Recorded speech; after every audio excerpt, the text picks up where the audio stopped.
નમસ્કાર. નવજીવન ટ્રસ્ટ પરિવાર વતી હું રામ મોરી આપ સૌનું હાર્દિક સ્વાગત કરું છું. આપ સૌ નવજીવન ટોક્સમાં પધાર્યા છો.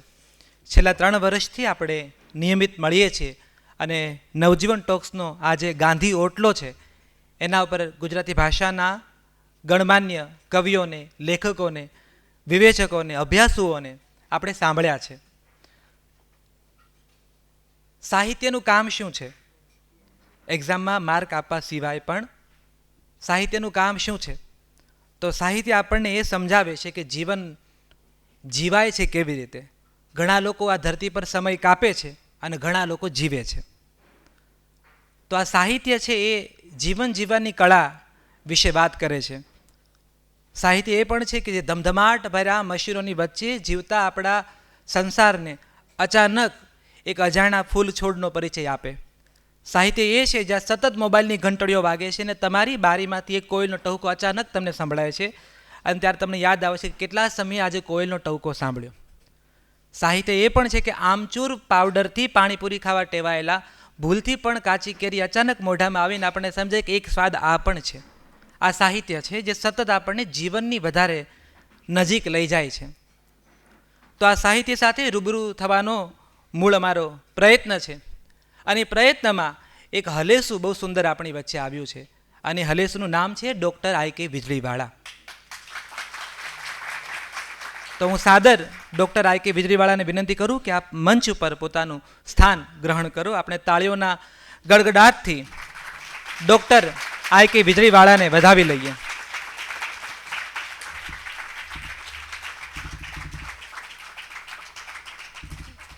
વર્ષ 2006-07નો એ સમયગાળો અને હું જે ઊભો છું 90ના દશકામાં કિશોરાવસ્થામાં પ્રવેશેલા એક આખા બાળકોના સમૂહનું પ્રતિનિધિત્વ કરીને તમારી સામે ઊભો છું. એ 2006-07માં અચાનક અમારા હાથમાં એક પુસ્તક આવે છે, બિલકુલ પરવડેબલ કિંમતમાં. એ પણ જોવું પડે. પોકેટ મની ત્યારે હજી અમારા માટે અજાણ્યો શબ્દ હતો અને એવા ગાળામાં અમારી પાસે પુસ્તક આવે છે અને પુસ્તકનું નામ છે મોતીચારો. ગંગા સતી પાનબાઈને એવું કહે છે, વીજળીના ચમકારે મોતીડા પરો પાનબાઈ, અચાનક અંધારા થશે. અનુભવના, સદબુદ્ધિના, સંસ્કારોના, સમજદારીના મોતી તો પરોવા છે, પણ વીજળી ક્યાં છે? તો અમારી પેઢીને મળેલી આ એ વીજળી છે કે એના એ શબ્દના ચમકારે એક આખો અનુભવનો મોતીચારો અમે બધા ચર્યા છીએ. એટલે પાકા મોતી અને ફટકિયા મોતીનો ભેદ છે જીવનનો, એ એમના પુસ્તકો થકી અમારી પાસે આવ્યો. અને ઝૂલેવનને મૂળશંકર પ્રો ભટ્ટ એ દાદા મૂળશંકર દાદાના થકી ઝૂલેવનને ઓળખ્યા, વિશ્વની ઉત્તમ સાહસ કથાઓ વાંચી, પણ ગુજરાતી ભાષા પાસે ગુજરાતી ભાષામાં લખાયેલી એની પોતાની સાહસ કથાઓ અને કિશોર કથા હોય એનું સંપૂર્ણ શ્રેય ડૉક્ટર આઈ કે વીજળીવાળાને જાય છે. એટલે એક આખી પેઢી તૈયાર થઈ જે એકબીજાને એવી રીતે ઓળખી કે મોતીચારોવાળા, તમે સાયલન્સ પ્લીઝવાળા, તમે સમયના સથવારાવાળા.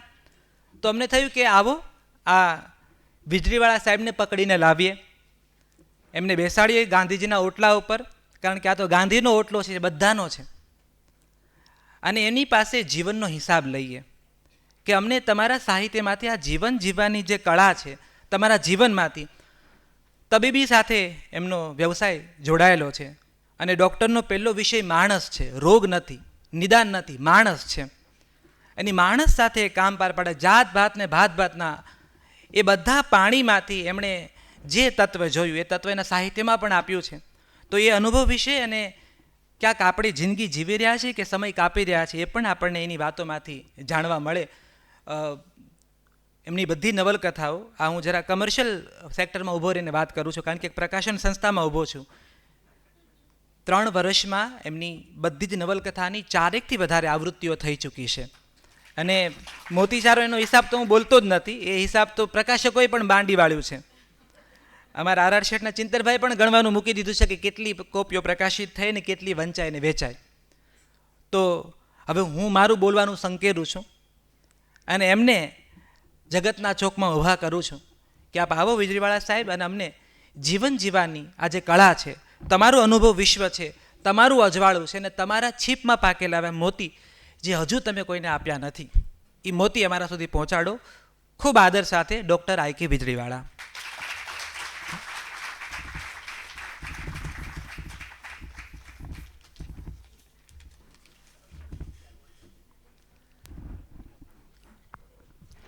Thank you Rambhai.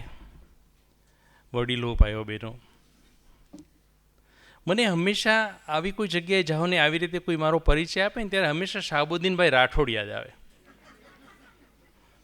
શાહબુદ્દીનભાઈ એક જગ્યાએ એવું સરસ વસ્તુ કહેતી હતી કે એક જગ્યાએ કોર્ટમાં કેસ ચાલતો હતો, તો વકીલ એના અસીલને માર્યો હતો ને, જે એના વિશે દલીલ કરતા હતા જજ સાહેબ સામે, કે મારા વકીલ અસીલને એટલો માર્યો આ બધાએ સામે ઊભા બધા આરોપીઓએ કે ઘૂસતા ને પાટવું ને ઠીક છે એને નીચે ઢસડ્યો, એના કપડાં ફાડી નાખ્યા, લોહી લુહાણ કરી મૂક્યો, ઊંધો ઢસડ્યો, નીચે ઢસડ્યો, લાતો મારીને બધું કર્યું. તો ઓલો અસીલ રોવા માંડ્યો, ઓલો ચોકઠામાં ઊભો થઈને રડવા માંડ્યો.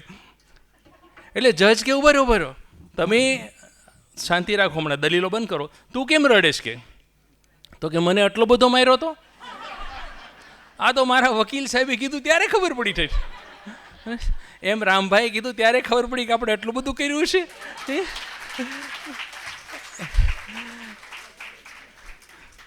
આજે આપણે જિંદગી જીવવાની કળા વિશે જાણીએ છીએ. આ તો એક એવું છે, કહું છું, બોલું છું, પણ આ શીખવાડી શકાતી નથી, આ શીખી શકાય છે, આ જાણી શકાય છે, ભણાવી શકાતી નથી. જિંદગી તો બધા જીવતા હોય છે, પણ એની કળા હું જે કાંઈ અહીંથી રજૂ કરીશ એ હું જેવી રીતે જીવ્યો છું એ તમારી સામે રજૂ કરીશ. સાહિત્યમાંથી લીધેલું કશું જ નહીં કહું, મારી જિંદગીમાંથી લીધું. પ્રસંગો ટાંકશું આપણે, પણ વાત એ જ કરીશ કે જે હું અને કૃતિકા અમે બે જીવન જીવીએ છીએ. 1 કલાક છે ને આપણી પાસે રામભાઈ? એક જગ્યાએ 2 જણા ગેલેરીમાં સામસામે ઊભા હતા. તો એક જણ કહેલા, સાંભળ્યું જયંતીલાલ ગુજરી ગયા? તો ઓલો બીજો કે હે, જયંતીલાલ જીવતા હતા? મહદ અંશે આપણા બધા માટે આ સાચું છે. જુઓ, જે જન્મ્યા છે બધા મૃત્યુ પામતા હોય છે એક દિવસ. જાયો સો જાય, જે જન્મ્યો છે એ જવાનો છે. મૃત્યુ બધા માણસો પામે છે, પણ બધા માણસો જીવતા નથી. જીવે છે તો એ જ કે જેને એની કળા આવડી જાય છે. અને એ તમે કેવી રીતે જીવી શકો? કે હું એવું નથી કહેતો કે નોબેલ પ્રાઇઝ મળે કે તમને પદ્મશ્રી મળે કે ભારત રત્ન મળે તો જ તમે જીવ્યા કહેવાય, એવું નથી. પણ તમે કોઈના હૃદયને ક્યાંક સ્પર્શી જાઓ ને તો પણ જીવવાની કળા આવડી ગઈ કહેવાય. એક જગ્યાએ શિકાગોની અંદર એક વખત કોન્ફરન્સ હતી અને 10 એવા રેપ્રેઝેન્ટેટિવ આવ્યા હતા કે જે લોકોએ 7 વાગ્યાની ફ્લાઇટ બુક કરાવી. એ લોકોને એવું હતું કે 5 વાગે કોન્ફરન્સ પતી જશે અને કોન્ફરન્સ હોલ બરાબર એરપોર્ટને અડીને, એટલે જતાં 10-15 મિનિટ 20 મિનિટ થશે ને આપણે ફ્લાઇટ મળી જશે. ત્યાં તો આપણે જેમ 2 કલાકનો સમય છે ત્યાં 1 કલાકનો સમય છે અને બોર્ડિંગ માટે 20 મિનિટનો સમય છે, આપણે 50 મિનિટનો સમય છે. તો એ લોકોને એવી રીતે નક્કી કરીને 10 જણ આવ્યા હતા શિકાગો. એ લોકો ખોટા પડ્યા કે કોન્ફરન્સ 6 વાગ્યા પૂરી થઈ, 5ને બદલે. હવે 6 વાગ્યાથી બાજુના એરપોર્ટમાં જવું, ચેક ઇન કરવું, બોર્ડિંગ પાસ લેવો, સિક્યોરિટીમાંથી પસાર થયું, ઘણી બધી જફાઓ હોય છે. એટલે 20-25-30 મિનિટ આરામથી નીકળી જાય. એટલે બધા દોડતા જતા હતા. તો દોડતા એમાંનો એક જણ એક ટેબલને જ્યાં લોબીમાં ગોઠવ્યું તેને અડી ગયો. એ ટેબલ ઉપર સરસ મજાનો સફરજન મૂકેલો ટોપલો, ગોઠવેલા સફરજન એવો ટોપલો પડ્યો હતો. એ સફરજન ઉડી ગયા નીચે. બધા રશમાં હતા. 10માંથી 9 જણાએ જોયું, અનજોયું કરીને ભાગવાનું શરૂ કર્યું. 10માં જોયું કે સફરજન જેના પડી ગયા હતા ને એ છોકરી અંધ હતી, આંધળી હતી, અને એ ફાંફા મારીને સફરજન ગોતતી હતી નીચેથી. એ ઊભો રહી ગયો. એણે એના મિત્રને કીધું કે હું મોડી ફ્લાઇટમાં આવીશ, તું નીકળી જા, તમે લોકો જાઓ. એણે બધા સફરજન ભેગા કર્યા. એમાંથી જે છોલાયેલા અને ખરાબ થઈ ગયેલા સફરજન હતા એણે એક તરફ મૂકતો ગયો અને બાકી બધા ટોપલામાં સરસ રીતે વ્યવસ્થિત ગોઠવતો ગયો. અને ઓલી છોકરી આંધળી રડતા બોલી કે જુઓ ને સર, આજે દિવસ મારો બહુ ખરાબ ગયો છે. મારા માટે દિવસ જ ખરાબ ગયો છે. 1 રૂપિયાનો બિઝનેસ નથી થયો, 1 પૈસાનો, અને આવું થયું. મારા બધા સફરજન પડી ગયા નીચે, ઢોળાઈ ગયા, છોલાઈ ગયા. એટલે ઓલાએ શું કર્યું કે જે એના આવા સફરજન હતા ને, જે છોલાયેલા નહીં બધા, એ 2 કિલો સફરજન જુદા કાઢ્યા હતા એણે તોળાવ્યા.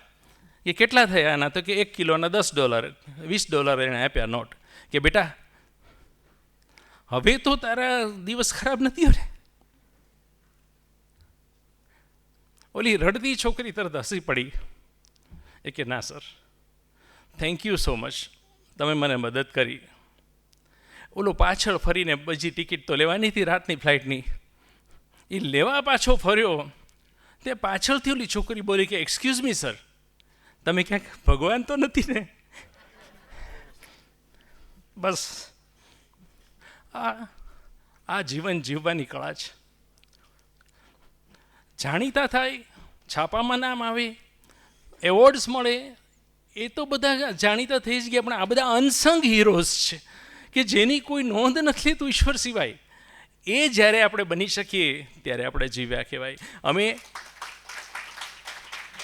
અમે છઠ્ઠું ભણતા ને તો છઠ્ઠામાં અમારે એક પાઠ આવતો, વ્યવહાર ને પરમાર્થ. એની અંદર એક સરસ નાનકડી વાત હતી, મને હજી સુધી એમને એની પાના સહિત યાદ છે, કે એક મોચી હતો ને એક નાના બાળકના બૂટ સીવતો હતો. 3-4 વર્ષનું બાળક હશે. એના બૂટ સીવતા દિવસો નીકળી ગયા, 7, 8, 10 દિવસ કે 20 દિવસ એના બૂટ તૈયાર કર્યા. પછી અંદર હાથ નાખ્યો અને એને થયું કે નહીં, આ ચામડું તો કઠણ છે, આ બાળકને ખૂટશે. 1.5-2 અઠવાડિયાની મહેનત છતાં એણે બૂટ બાજુ મૂકી દીધી ને બીજું ચામડું કૂણું લીધું. આ આપણી વાતનો પહેલો મુદ્દો છે કે આ જ જીવન જીવવાની કળા. તમને એમ થાય કે મારા કાર્યથી કોઈને તકલીફ પડશે, નહીં, હું આ નહીં કરી શકું, એ જીવન જીવવાની કળા. એ આપણો પહેલો મુદ્દો છે કે આપણે કોઈને કામ આવીએ, કોઈના માટે કંઈક કામ કરીએ, અપેક્ષા વગર કોઈની બાજુમાં ઊભા રહીએ અને દુઆઓ લઈએ. આપણે દુઆઓ લેવાની વાત આવી ત્યારે મને એક વસ્તુ યાદ આવે છે કે એક શિક્ષકે એના ક્લાસમાં કીધું કે બાળકો, કાલે કોઈ નાનું એવું સરસ કામ કરતા આવજો. એટલે બધા કે સરસ કામ કરશું, એવું કામ કરજો કે જે ફિલાન્થ્રોપિક એવું કંઈ તમને જે સમાજને ઉપયોગી એવું કંઈક કરતા આવજો, સારું કામ કરતા આવજો. તો બીજે દિવસે 5 છોકરા મોડા આવ્યા, અડધી કલાક મોડા આવ્યા. તો કેમ તમે મોડા આવ્યા? તો તમે કાલનું તો કીધું સારું કામ કરવાનું. તો પણ એમાં અડધી કલાક મોડા શું કામ? તો અમે એક આંધળાને રસ્તો ક્રોસ કરાવતા હતા. તો પણ એમાં અડધી કલાક મોડું થાય ને તમે 5 જણા, તો ગાય નહોતો કરો તો ટીંગાટોળી કરીને લઈ ગયા. એટલે પરાણની દુઆઓ નહીં, દુઆઓ પરાણની નહીં, દુઆઓ હોય તો દુઆઓ પણ તમે સ્પોન્ટેનિયસ જે લઈ શકાય એ દુઆઓ લ્યો. એક જગ્યાએ એક ગરીબ માણસ, ખૂબ ભૂખ લાગી હતી એને, બેભાન થવાની તૈયારીમાં. આપણે શું કરીએ છીએ સમાજમાં એનો આ ચિતાર છે. બેભાન થવાની તૈયારીમાં, અને એ સમયે થોડાક લોકો આવે અને એક માણસ એની ફૂડ પેકેટ એની સામે હાથ લંબાવે. રોટલી અંદરથી દેખાય પ્લાસ્ટિકમાંથી, એટલે ઓલો તરત પાછો હાથ લંબાવે, ભૂખ્યો માણસ. ઓલો આપે નહીં. એટલે એને નવાઈ લાગી કે તમે, હું એટલો ભૂખ્યો છું, બેભાન થવાની તૈયારીમાં છું, તમે રોટલી કેમ નથી આપતા? તમારા હાથમાં ફૂડ પેકેટ છે. તો ઓલો કે અમારા 46 જણાને ફોટો પડાવવાનો છે. અને 2-3 કરીને 46માં એ ફોટો પડાવ્યો ને ત્યારે ઓલો બેભાન થઈ ગયો. એટલે એ ભૂખથી કે શરમથી એ નથી લખેલું એમાં, પણ બેભાન થઈ ગયો. આ આપણે કરીએ છીએ. હું સરકારી હોસ્પિટલમાં હતો મહુવાની અંદર, ત્યારે મેં 1 કેળું આપીને 11 જણાને ફોટો પડાવતા જોયા છે. ઓલો 1 કેળું પકડીને છોકરો ઊભો હોય ને 11 જણા ફોટો પડાવતા હોય. અરે આવું શું કામ? ભામાશા આમ ન થવાય. એમને એમ થવા દો, કોઈ પણ જાતના ભાર વગર આવો ફોટો ન પડાવો તો એક માણસનું સ્વમાન તો સચવાઈ જાય. એને શું કામ લાચારીનો અનુભવ ફરીવાર કરાવો છો? એક તો લાચાર છે જ, પાછું આપણે અનુભવ કરાવીએ. એક જગ્યાએ મુંબઈની અંદર એક વખત એક સિટી બસમાં એક માણસ ઉદાસ બેઠો હતો, મજૂર, ગામડેથી મજૂરી કરવા મુંબઈ આવ્યો હશે. દર મહિને એની માને 500 રૂપિયા મની ઓર્ડર મોકલે અને બાકી મજૂરી કરીને એક નાની ખોલીમાં પોતાનું જીવન ગાળે, સવારથી સાંજ મજૂરી કરે. માને 500 ગામડે મૂકતો તો એ મા તોય ખુશ થતી હતી કે બેટા તું 500 રૂપિયા મોકલીને મને કેવું સારું મારું જીવન કરી દીધું છે, એને ખૂબ આશીર્વાદ આપતી. તે દિવસે આ માણસ ઉદાસ બેઠો હતો સિટી બસમાં, કારણ એની નોકરી ચાલી ગઈ હતી. નોકરી જતી રહી હતી. હવે માને આ વખતે નહીં મોકલી શકાય 500 રૂપિયા. એટલે એ શું કરે છે કે એક પોસ્ટકાર્ડ એણે લખેલું હોય છે, એ વિચારે છે કે પોસ્ટનું ડબલું આવીશ ત્યારે નાખી દઈશ. એમાં લખ્યું હતું માને કે આ વર્ષે માં નહીં મોકલી શકાય, મારી નોકરી વહી ગઈ છે, 500 રૂપિયા તને નહીં મોકલી શકાય. પણ એનો માને મોકલતા પોસ્ટ કરતાં આખો દિવસ જીવ ન ચાલ્યો. છેલ્લે સાંજે જ્યારે પાછો આવતો હતો ત્યારે એણે રસ્તામાં પોસ્ટનું ડબલું જોયું. એને થયું કે કંઈ વાંધો નહીં, માને વાસ્તવિકતાની ખબર તો પડવી જ જોઈએ. એટલે એણે ખિસ્સામાંથી પોસ્ટકાર્ડ કાઢવા હાથ નાખ્યો. હાથ નાખ્યો ને એનો ધ્રાસકો પડી ગયો કે એનું પાકીટ કપાઈ ગયું હતું, ખિસ્સું કપાઈ ગયું હતું. એ પાળીને કાંઠે, રોડને કાંઠે પાળી પર બેસી ગયો, ઉદાસ, હતાશ, કે માને ફરીવાર લખી શકાશે પોસ્ટકાર્ડ તો 15 પૈસાનું જ આવતું ત્યારે તો, બરાબર, પણ 150 રૂપિયા ગયા એનું શું કરવું? આખી જેની નોકરી વહી ગઈ ને 150 તો 1000 15,000થી વધારે લાગતા હોય. ચૂપચાપ પોતાના ભાગ્યને કોસતો એ પોતાની ખોલીમાં જતો રહ્યો. 3 દિવસ એમને પડ્યો રહ્યો. 4 દિવસ પછી એને કોઈ એનું ખોલીનું બારણું ખખડાવ્યું અને એણે જોયું તો ટપાલી ઊભો હતો, એના હાથમાં કવર હતું. એને ધ્રાસકો પડ્યો કે નક્કી માએ પૈસા મંગાવ્યા. માં લખતી હતી અંતરદેશી જ મોકલ્યું. એણે ખોલ્યું, એણે તો એણે લખ્યું હતું એની માએ કે બેટા તું કેટલો નિયમિત છો, તું કેટલું નિયમિત રીતે મને પૈસા મોકલે છે. આ વખતે તારા 500 રૂપિયા મળી ગયા છે, ખૂબ આશીર્વાદ તને આપું છું, મારા દીકરા સુખી રહેજે, તારી તબિયતનું ધ્યાન રાખજે. આને નવાઈ લાગી, એણે તો મોકલ્યા જ નહોતા, પૈસા તો મોકલ્યા જ નહોતા, તો પૈસા માને કેવી રીતે મળ્યા? હવે એને બહુ વિચાર્યું, ઘણું વિચાર્યું, પણ કંઈક મેળ પડ્યો નહીં, સળ સૂજી નહીં કંઈ. 4 દિવસ પછી બીજું એક પોસ્ટકાર્ડ મળ્યો. એ પોસ્ટકાર્ડમાં ગડબડિયા અક્ષર લખ્યું હતું કે ભાઈ, તારા પાકીટમાંથી 150 રૂપિયાને તારી માને લખેલું પોસ્ટકાર્ડ મળ્યું હતું, એમાં તમારા બેયના સરનામા હતા. એ 150માં 350 નાખી અને મેં તારી માને મોકલી દીધા છે. આપણો વ્યવસાય ગમે તે હોય, આપણો વ્યવસાય ગમે તે હોય, પણ એક માં શું કામ ભૂખી રહે? તારી હોય કે મારી હોય, માં તો માં જ છે ને. એટલે આ મહિનાની ચિંતા કરતો નહીં, લીખી દે તારો ખિસ્સા કાતરું ભાઈ.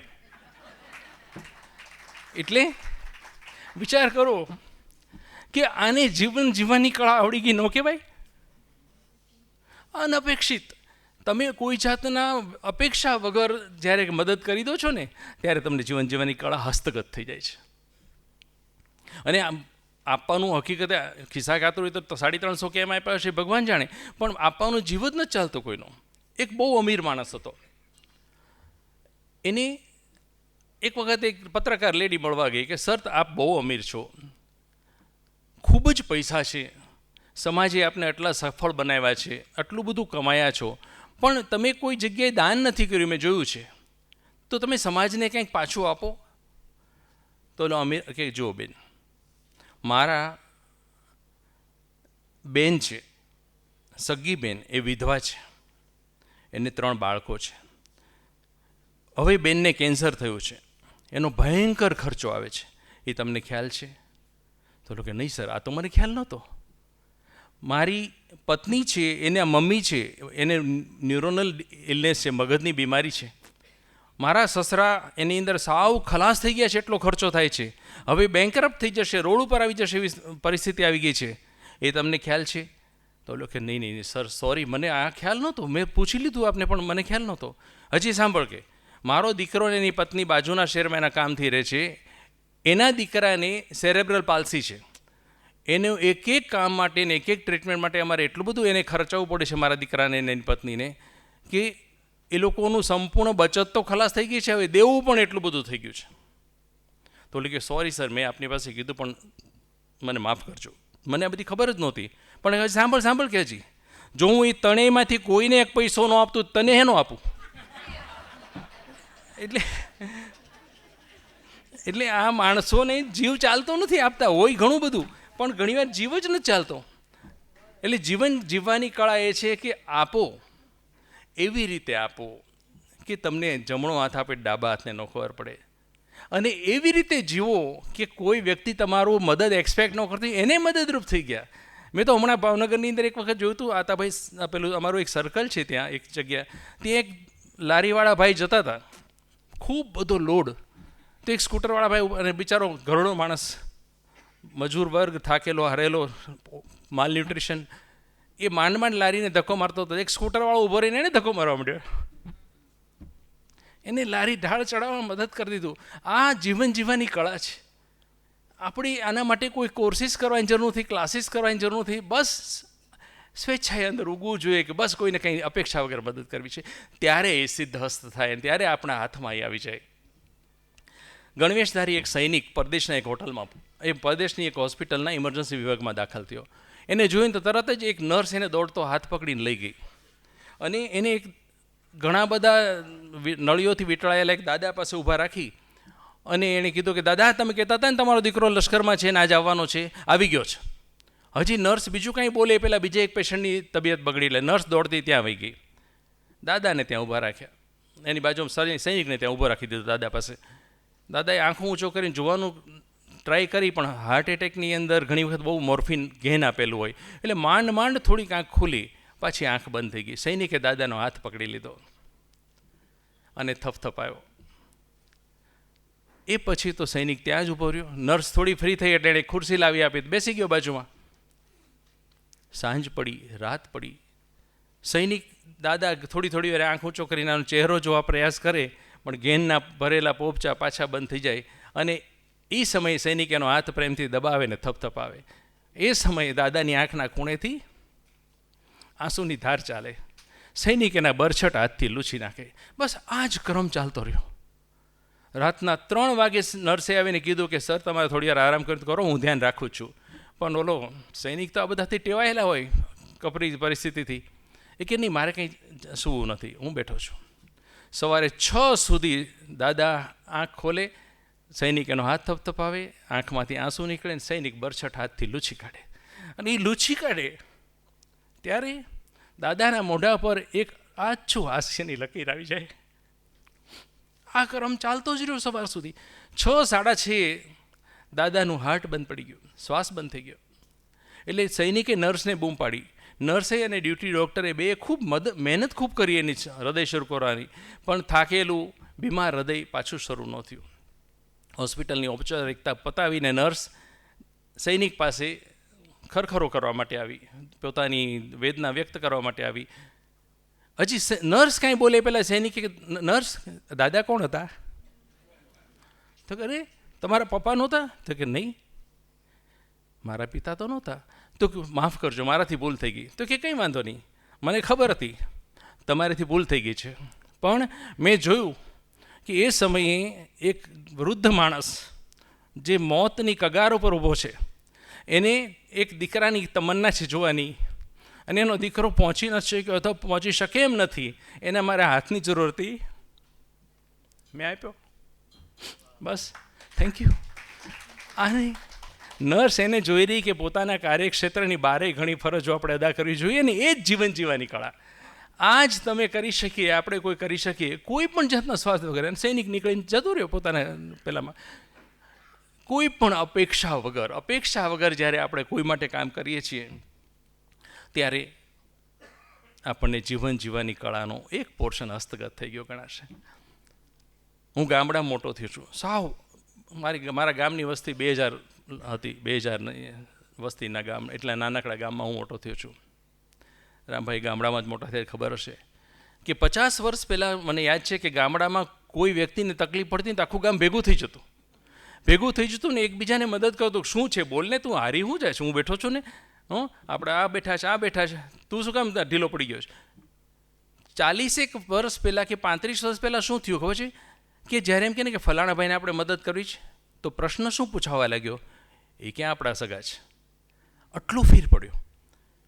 30 વર્ષ પહેલાં બીજો એક ફેરફાર મેં જોયો ગામડામાં. હું તો હજી ગામડામાં વારે ઘડી જાઉં છું, મારા મમ્મીની લોકો ત્યાં જ રહેશે, માતાની બધા, કે પૂછે ને કે ફલાણા ભાઈને આપણે મદદ કરવી છે, તો એમાં એક શબ્દ ઉમેરાણો 30 વર્ષથી, એ ક્યાં આપણી નાતના છે. પહેલાં એ ક્યાં આપણા સગા છે એવું ઉમેરાતું હતું, હવે એવું ઉમેરાય છે કે એ ક્યાં આપણા નાતના છે. અને છેલ્લા 20-25 વર્ષથી ગામડામાં કોઈને તકલીફ પડે ને એમ કે એ ક્યાં આપણા ધર્મના છે, બીજા ધર્મના છે, એને શું કામ મદદ કરવી. એટલે માણસ છો એક ચેતનાથી આપણે જોડાયેલા છીએ. અમારી હોસ્પિટલમાં તો નિયમ છે, મારી હોસ્પિટલમાં તો કોઈ પણ વ્યક્તિ આવે મને એમ કહે ને કે સાહેબ મારી પાસે પૈસા નથી, દવા હું આપું, દવા તો આપીએ, પાછા જવાના પૈસા અમે આપીએ. અને એવું હમણાં તો ઘણા કોરોના પછી તો લોકો પાસે એટલી કડકી આવી ગઈ છે કે ધંધા પાણી બધાના ભાંગી ગયા. છેલ્લે હીરાએ માર માર્યો એટલો, સૌરાષ્ટ્ર હીરા ઉપર ડિપેન્ડન્ટ હતું સુરતના. મને એમ ખ્યાલ આવે ને કે આ માણસ વ્યાજે પૈસા લઈને આવ્યો છે તો એ પૈસા પણ હું આપી દઉં. કેટલા લીધા છે? 10,000 હાલે 10,000, તું છૂટો થઈ જા, કાલ મને કાગળિયો દેખાડી જશે કે તું છૂટો થઈ ગયો છે. બસ આ આપણે જ્યારે બધા કરી શકશું ત્યારે આપણને જીવન જીવવાની કળા હસ્તગત થઈ ગયા છે. અને આપણા જ છે, ઓળખીતા છે કે મારા જ્ઞાતિના છે, કે મારા ધર્મના છે, કે મારા તળના છે, કે મારા તળના નથી, એવું શું કામ ગણવું? ક્યાં આવા ડિફરન્સીસ આપણે કરીને બેઠા છીએ, ક્યાં આવી સરહદો બાંધીને બેસી ગયા છીએ. બધાને નથી ઓળખતા, કંઈ નહીં, એની જરૂર છે ને મદદની, કરો મદદ. પરદેશની અંદર નાતાલના તહેવારોમાં પીટર નામનો એક માણસ એના પોસ્ટ માસ્ટર પાસે આવ્યો અને કીધું સર આ કવર જુઓ તો પીટર આજે અડધો અડધ માણસો રજા પડશે ને તું મને કવર જોવાનું શું કામ, તો કાંઈ એવું સ્પેશિયલ હોય તું જોઈને ખુશ થા. મને તો નહીં સર ખુશ થવા જેવું નથી, તમારે જોવાનું છે. એટલે પોસ્ટ માસ્ટરે કવર હાથમાં લીધું, એની પર લખ્યું હતું એ કે સર એનું એડ્રેસ વિચિત્ર છે એટલે હું તમને આપું છું. તો એડ્રેસ જોયું, એડ્રેસ પર લખ્યું હતું કે ટુ સાન્ટા ક્લોઝ, મુકામ સ્વર્ગ. એટલે એને રસ પડ્યો કે ખોલ, જાળવીને ખોલજે. તો ખોલ્યો તો જીમી નામના એક 6 વર્ષના છોકરાએ લખ્યું હતું કે ડિયર સાન્ટા, હું અને મારી બેન જુડવા બેન એબી અમે અહીંની સ્કૂલમાં ભણીએ છીએ. એબી બહુ જાડી છે એટલે બધા જ છોકરાઓ એને ખીજવે છે, જાડી પાડી કહીને આખો દિવસ હેરાન કરે છે. એના લીધે એબી હમણાં બહુ હતાશ થઈ ગઈ છે. એ જમતી પણ નથી, ઘણી બધી વાર નિશાળેથી આવીને રોતી રોતી સૂઈ જાય છે. 2-4 વખત તો છેલ્લા અઠવાડિયામાં એવું બોલી કે આની કરતાં તો મરી જવું સારું. જુઓ, નાના બાળકોને, 4 વર્ષના બાળકોને મરવાના વિચાર આવતા હોય, પણ એ લોકોને રીત ખબર નથી હોતી. મરવાના વિચાર તો બહુ નાના બાળકોને આવતા હોય છે. એટલે એ બી એમ ઘણીવાર એવું કહે છે કે મારે મરી જવું છે આની કરતાં તો. અને હું એ છોકરાઓનો વિરોધ કરું છું તો એ બધા ભેગા થઈને મને મારે છે. એક કામ કરજો ને શાંતા, આ વખતે મારે નાતાલમાં કશું જ જોતું નથી, મારે એક પણ ગિફ્ટ નથી જોતી. બસ તમે ઓલા છોકરાઓને સુધારી દો અને એબીને પાછી ખુશ કરી દો. મારા દાદા દાદી સાથે અમે રહીને ભણીએ છીએ, મારા પપ્પા મમ્મી બીજા ગામમાં છે અને દાદાને હાર્ટની તકલીફ છે એટલે હું તમને લખી રહ્યો છું. દાદાને કહી શકાય એવું નથી, એમને સ્ટ્રેસ આવે તો તકલીફ થશે. લિખિત જીમી. વાંચીને પોસ્ટ માસ્ટર હલી ગયા. કોઈ પણ હલી જાય, આપણા હાથમાં હોય તો આપણે પણ એવા હલી જઈએ કે એક બાળક કેટલું ભોગવે. અને bullying is the worst thing in the schools.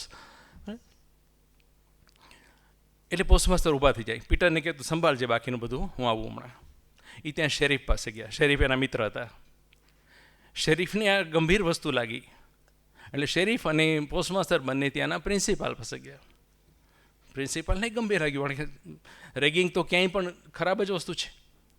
એટલે ત્રણેય ભેગા થઈને આ જે છોકરાઓ હેરાન કરતા હતા એના બધાના પેરેન્ટ્સને બોલાવ્યા અને બધા પેરેન્ટ્સને યોગ્ય સંદેશો આપી દીધો કે ધ્યાન રાખજો, હવે આ ઉઘડતા સત્રમાં નાતાલ પછી જ્યારે વેકેશન ખુલે ત્યારે આવું કશું ન થવું જોઈએ. સંદેશો આપી દીધો. એ પછી પોસ્ટમાસ્ટર નાતાલનું કામ ને એની પછીનું કામ ને એની અંદર એવા ખોવાઈ ગયા કે 1.5 મહિના સુધી કંઈ ખબર જ ન પડી. અચાનક 1.5 મહિના પછી પીટર પાછો આવ્યો કે સર પાછું ઓલું કવર આવ્યું છે. તો કે લાવ તો ખોલ્યું તો જીમીએ જ લખેલું હતું. આ વખતે એણે લખ્યું હતું કે આદરણીય સાન્ટા,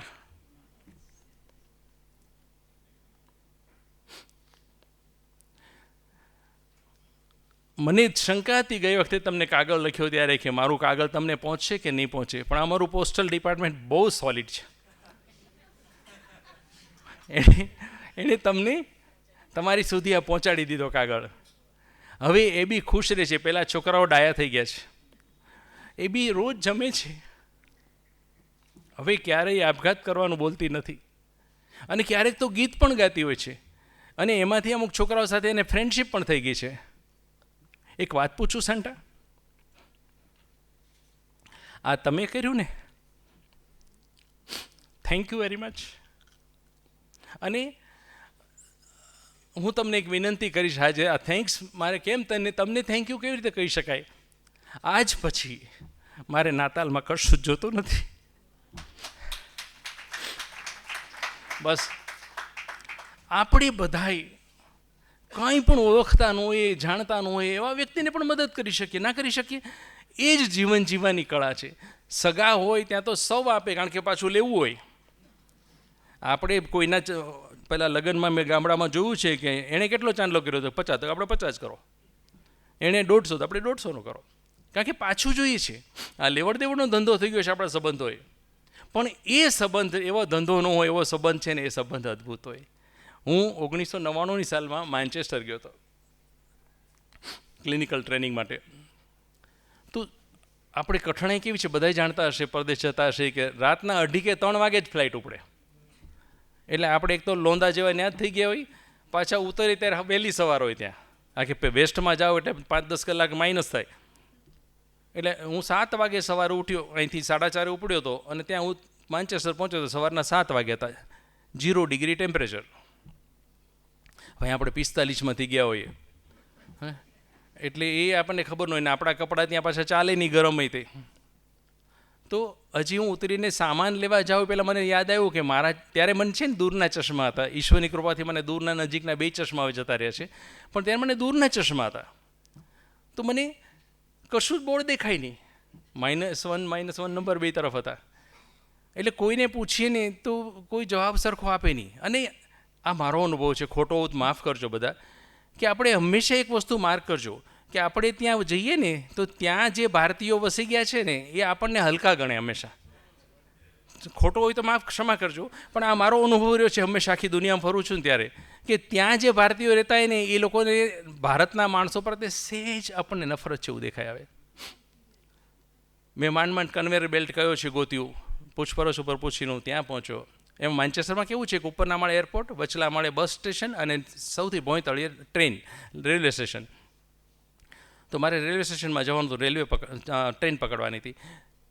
મારા થેલો જે હતો હાથનો, આપણે કન્વેયર બેલ્ટ ખબર છે, બે આવે આમ કરીને ઉતારવી પડે, નહીંતર આગળ વહી જાય. તો મેં થેલો આમ કરીને ઉતાર્યો ને તો રેક્ઝિનનો થેલો તો ઊભો ફાટી ગયો, ચેન પાસેથી ઊભો ફાટી ગયો, અને 15 ફૂટના ઘેરાવા મારી બધી વસ્તુ વેરાઈ ગઈ. કૃતિકાએ નાસ્તો ભરી દીધો, થેપલા અને સુખડી બધું વેરાઈ ગયું આખા. તો ત્યારે હું બાઘો બની ગયો, કારણ કે પહેલી વાર આ એટલો લાંબા સમય માટે ઘરથી દૂર જતો હતો, એની શોખ હતો. અને એમાં આવું થયું, અને 344 પેસેન્જર, એટલે ગળદી કેટલી બધી હોય. એટલે મારી બાજુમાં આપણા ભારતીય એક ભાઈને બેનું ઊભા હતા ને, એ મારી સામે જઈને બોલ્યા ડિસગસ્ટિંગ, કે ઘૃણાસ્પદ કરી દીધું આ બધું. હું તો ગભરાઈ ગયો, મેં તો હું કેવી રીતે ભેગું કરવું બધું. ત્યાં એક દાદા અંગ્રેજ, લંડનના જ પહેલાં ઇંગ્લેન્ડના નિવાસી આવ્યા, કે જેન્ટલમેન ડોન્ટ વરી, કે ચિંતા નહીં કરશો, આવું થાય, it happens with anybody, it can happen with anybody. તમે અહીંથી લેવાનું શરૂ કરો, હું અહીંથી લેવાનું શરૂ કરું, કોઈ ઓળખાણ નહીં, કશું જ નહીં. એણે ત્યાંથી વીણવાનું શરૂ કર્યું, મેં આ બાજુથી વીણવાનું શરૂ કર્યું. એ સુખડી ભરીને એક પ્લાસ્ટિકની બેગમાં લઈ અને છેક પેલામાં કચરા ટોપલીમાં નાખવા જાય, અને હું મારો સામાન બાંધું. દોરી હતી, દોરીથી અમે થેલાને વીંટ્યો, માંડ 15-20 મિનિટે બધું હરખું થયું, ને ત્યાં હું આમ પરસીવ રેપ જેમ ન્યાના ટેમ્પરેચરમાં થઈ ગયો હતો. હવે એ દાદા આટલું કરીને હું હજી થેલો લઈને પાછો જાઉં ત્યાં તો જતા રહ્યા. હું એનું નામ ન પૂછી શક્યો, હું એને થેન્ક યુ ન કહી શક્યો. એ પછી ત્યાંથી 2 કિલોમીટર વોકેલેટર પર જઈને હું જ્યારે ટ્રેનમાં ચડવા જતો ત્યારે મેં જોયું કે બીજી ટ્રેનમાં એ ચડી રહ્યા છે. એટલે હું દોડતો ત્યાં સુધી ગયો એની પાસે. મેં sir can I know your good name please, તમારું નામ મને જણાવશો? મને કે gentleman you look very tired, તમે બહુ થાકેલા લાગો છો, get enough rest and it happens. Good bye, I help you because you are our guest. આજે જો મને પોર્ટ્રેટ દોરતા આવડતું હોય ને તો એ દાદાનો ચહેરો એમને દોરી શકું. આટલી છાપ કોઈના મગજમાં છોડવી હોય ને તો અપેક્ષા વગર કોઈને મદદ કરવી. કારણ કે મને કદાચ આપણા ધુરંધરો કોઈના નામ અત્યારનું વેંગસર કે ગાવસ્કર તો હજી દેખાય જ કરે છે, વેંગસર કે કોઈનો પેલો ચહેરો યાદ કરું તો બરાબર ન યાદ આવે, પણ એ દાદાનો ચહેરો આજે 35, 36, 26, 27 વર્ષ થઈ ગયા એમને યાદ છે. આ જીવન જીવવાની કળા છે. એને આપણને ગેસ્ટ ગણ્યા ને આપણે આપણા ગેસ્ટને આવી સાથે વ્યવહાર આપણે પણ આવો જ કરવો જોઈએ, તો એ પણ આવી જ છાપ આપણી લઈને જાય. એટલે આ પહેલો મુદ્દો હતો મારા વાતનો, કે આપણે અપેક્ષા વગર કોઈને મદદ કરીએ, એ જીવન જીવવાની કળાનો પહેલો મુદ્દો. હવે બીજો મુદ્દો છે આપણે આપીએ, એ પણ અપેક્ષા વગર આપીએ. આપણે લેવાની ગણતરીથી આપીએ એવું નહીં, આપણે આપીએ અપેક્ષા વગર આપીએ. જેણે વોલ્ગાથી ગંગા નવલકથા વાંચી હશે એને ખ્યાલ હશે, બહુ જૂની છે, કે એની અંદર એક સમૂહ હંમેશા પોતાની વસ્તુઓ બીજા સમૂહથી બચાવીને રાખતો. એટલે આ મારું છે એવી ધારણા મગજમાં ત્યાંથી ઘૂસી ગયેલી છે કે આ મારું છે, બીજો ન લઈ જવો જોઈએ. એમાં મારું કરતાં આપણે બહુ સ્વાર્થની બહુ સીમાઓ સાંકડી કરી દીધી, બહુ કોચલામાં વયા ગયા છીએ. બૃહદ માનવી બનવાને બદલે આપણે સંકુચિત માનવીઓ બનતા જઈએ છીએ.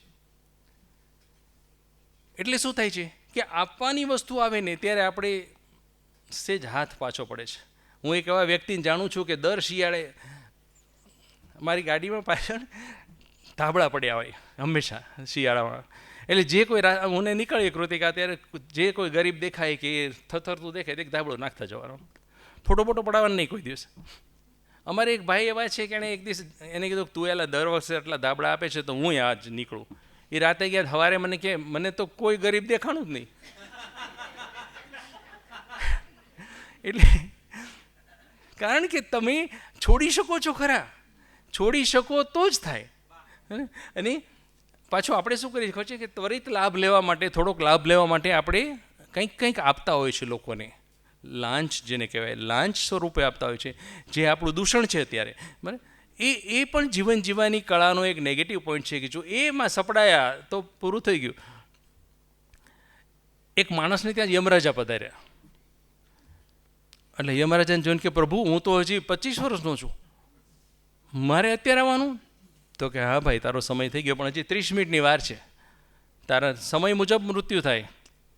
તો આને થયું યમરાજાને કેવી રીતે, એના હાથમાં લિસ્ટ તો હતું પણ લિસ્ટ જોવું કેવી રીતે? તો પ્રભુ એક કામ કરો ને, અડધી કલાક છે ને મારે ત્યાં મસ્ત શ્રીખંડ પૂરી રસ પડ્યા છે, તમે પૃથ્વીનું ક્યારે ચાખ્યું છેલ્લે? તો યમરાજાને તો યાદ ન આવ્યું.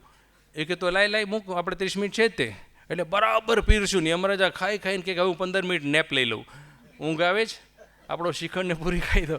એટલે યમરાજા સૂઈ ગયા ને તો પેલા લિસ્ટ જોયું, તેનું નામ પહેલું જ હતું અને છેલ્લું નામ જે હતું ને એની અંદર લખ્યું હતું કે 10 વર્ષ પછી. એટલે આણે શું કર્યું, એની પાસે ઓલું ઇરેઝર હશે તો કાઢી અને પોતાનું નામ છેલ્લે લખી કાઢ્યું. યમરાજા 15 મિનિટ પછી ઉઠ્યા. એ લોકો તો દેવતાઓને બધું સમયસર ચાલે અંદરનું ચક્ર. ઉઠીને એ કે બેટા આજે કેટલા સદીઓ પછી મેં પૃથ્વીનું ભોજન આરોગ્યું, હું એટલો ખુશ થયો છું ને કે આજે હું છેલ્લેથી નામ શરૂ કરીશ. એટલે આપણે લાંચ આપવાની કોશિશ કરીએ ને ત્યારે ક્યારેક આવી રીતે લોચાઈ પડતા હોય છે. એક હેટી મે વિયર નામની એક નાની દીકરી, ઉંમર ખાલી 6 વર્ષ, પરદેશના એક ચર્ચની બહાર રવિવારે ઊભી રોતી હતી. રોતી હતી એટલા માટે કે એના મેલા ગેલા કપડાં હતા, ચર્ચ નાનકડું હતું અને એને કોઈ અંદર બેસવા નહોતું દેતું. જેની પાસે જગ્યા હતી ને આમ પોળા થઈને બેસી જતા હતા. એ આવે નજીક ત્યારે એટલે પાછી નીકળીને રોવા માંડી. એટલે ત્યાં ઓલા પાદરી નીકળે છે કે તો બેટા કેમ રડે છો, હિપકા ભરતી જોઈને. તો ફાધર આજે મારી ચર્ચમાં આવવાની પ્રાર્થના કરવાની ખૂબ ઈચ્છા છે પણ તકલીફ એ છે કે મને કોઈ બેસવા નથી દેતું. ફાધર એની સામે જોયું, એના મેલા ઘેલા લુગડા જોઈને, વિખરાયેલા વાળ જોઈને નક્કી કર્યું કે આ શું કામ નહીં બેસવા દેતું, સમજી શકાય. મેં પોતે જોયું છે. તો હું 3 મહિના ભાવનગરથી જીથરી ગામ અપડાઉન કરતો હતો, MBBSમાં હતો ને ત્યારે ઇન્ટર્નશીપ વખતે. તો કોઈ સારા કપડાં પહેરેલા વ્યક્તિ કે લેડી આવે ને તો માણસો તરત જગ્યા કરી આપે, અને સૌ ભિખારી જેવા લાગતા કે લગર વગર માણસ કોઈ ચડે ને તો પોળા થઈને બેસે. આપણે બધે જોતા હોઈએ છીએ. આપણું આ બહુ સહજ ઓબ્ઝર્વેશન છે રમભાઈ. તો ફાધર કે બેટા આપણું ચર્ચ બહુ નાનું છે, આપણે 200 જણા માંડ સમાઈ શકે છે, એટલે તને જગ્યા નહીં મળે, પણ તારે ખરેખર આવવાની ઈચ્છા છે આજની પ્રાર્થના એટેન્ડ કરવાની? તો કે હા ફાધર મને બહુ જ ઈચ્છા છે. તો ચાલ મારી જોડે, હું તને જગ્યા કરી આપીશ. ફાધર એને લઈ ગયા, આગળ છે કે જગ્યા કરીને એને બેસાડી. હેઠી તો બહુ જ આનંદિત થઈ ગઈ. એ રાત્રે હેઠીને એવો જ વિચાર આવતો હતો કોન્સ્ટન્ટ કે આ ચર્ચને મોટું કેમ બનાવવું, મારે આ ચર્ચને મોટું કેવી રીતે બનાવવું? અમારું ચર્ચ મોટું હોય તો કોઈને નિરાશ થઈને મારી જવાને પાછું ન જવું પડે ને. એ વિચારમાં સૂઈ ગઈ. એના 2 વર્ષ પછી હેટી મે વિયરને એવો ભયંકર રોગ લાગુ પડ્યો કે એનું મૃત્યુ થઈ ગયું. બચાવી ન શકાય, ખૂબ મહેનત કરી છતાં ન બચાવી શકાય. ખ્રિસ્તી ધર્મના રિવાજ મુજબ આ ફાધર જ આવ્યા ત્યાં એના શરીરને છેલ્લે નવડાવવા માટે લઈ જાય. એટલે નવડાવવા માટે એને ઊંચકી તો એના કપડામાંથી એક જૂનું રેક્ઝિનનું ગંદુ પાકીટ નીચે પડ્યું. તો પાકીટ ખોલીને ફાધરે જોયું તો એની અંદર 57 સેન્ટ, એટલે લગભગ 40-45 રૂપિયા થયા. બરાબર, ખબર નહીં આ ડોલર વધ્યો હોય તો કે ઘટ્યો હોય, બરાબર, પણ એ 57 સેન્ટ એટલે વધીને એટલા રૂપિયા થયા, 45 રૂપિયા જેવું થયું. એ અને એક નાનકડી ચિઠ્ઠીમાં ગડબડી અક્ષર લખ્યું હતું કે આપણું ચર્ચ ખૂબ નાનું છે, એના લીધે મારા જેવા ઘણા બધાને પાછા જવું પડે છે, પ્રાર્થના નથી થઈ શકતી, પ્રાર્થના સાંભળી નથી શકાતી, એટલે હું ઈચ્છું છું કે આપણું ચર્ચ મોટું બને.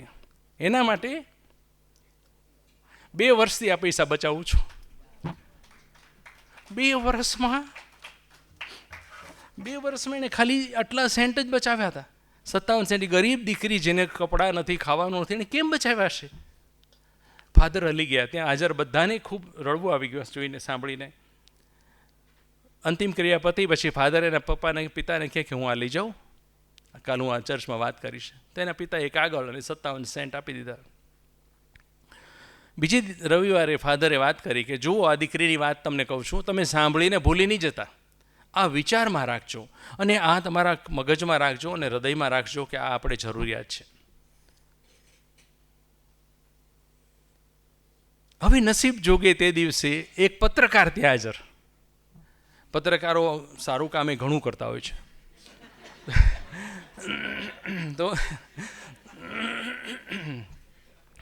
તો એ પત્રકાર ત્યાં હાજર. એણે આ વાત સાંભળીને ફાધર પાસે પછી પ્રાર્થના પૂરી થઈ પાછા ગયા અને કે મારે આ વાત છાપવી છે, તમને વિગત જણાવો. એટલે ફાધરે વિગત જણાવી આખી. ઓલા એના રવિવારની એડિશનમાં છાપ્યું એટલે it spreaded like wild fire. તરત બધેથી વાતો, ફોન આવવા માંડ્યા, દાન આવવા માંડ્યું. અને એક માણસે ફાધરને ફોન કર્યો કે હું મારી જમીન તમને ચર્ચ માટે આપવા માગું છું. તો ફાધર ગયા, એટલી બધી વિશાળ જમીન. એટલે ફાધરે હાથ જોડ્યા કે આ જમીન ખરીદવાની ચર્ચની શક્તિ નથી, આની કિંમત તો તમે કહી શકો મને, પણ અમારી શક્તિ નથી, હું જમીન જોઈને કહી દઉં છું. તો લોકો ખાલી 57 સેન્ટ આપો. એટલે 57 સેન્ટ આપ્યા અને જમીન લખી આપી. અને એ પછી ચારે તરફથી ચેક ને મદદ ને ભંડોળ આવવા માંડ્યું. ફક્ત 4 જ વર્ષની અંદર 2 કરોડ રૂપિયા ઊભા થઈ ગયા. અને આ 2 કરોડ 1900ની સાલના, અત્યારના નહીં.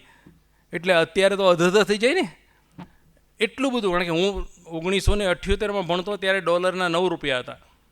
બરાબર, તો અત્યારે વિચાર કરો કે શું થાય.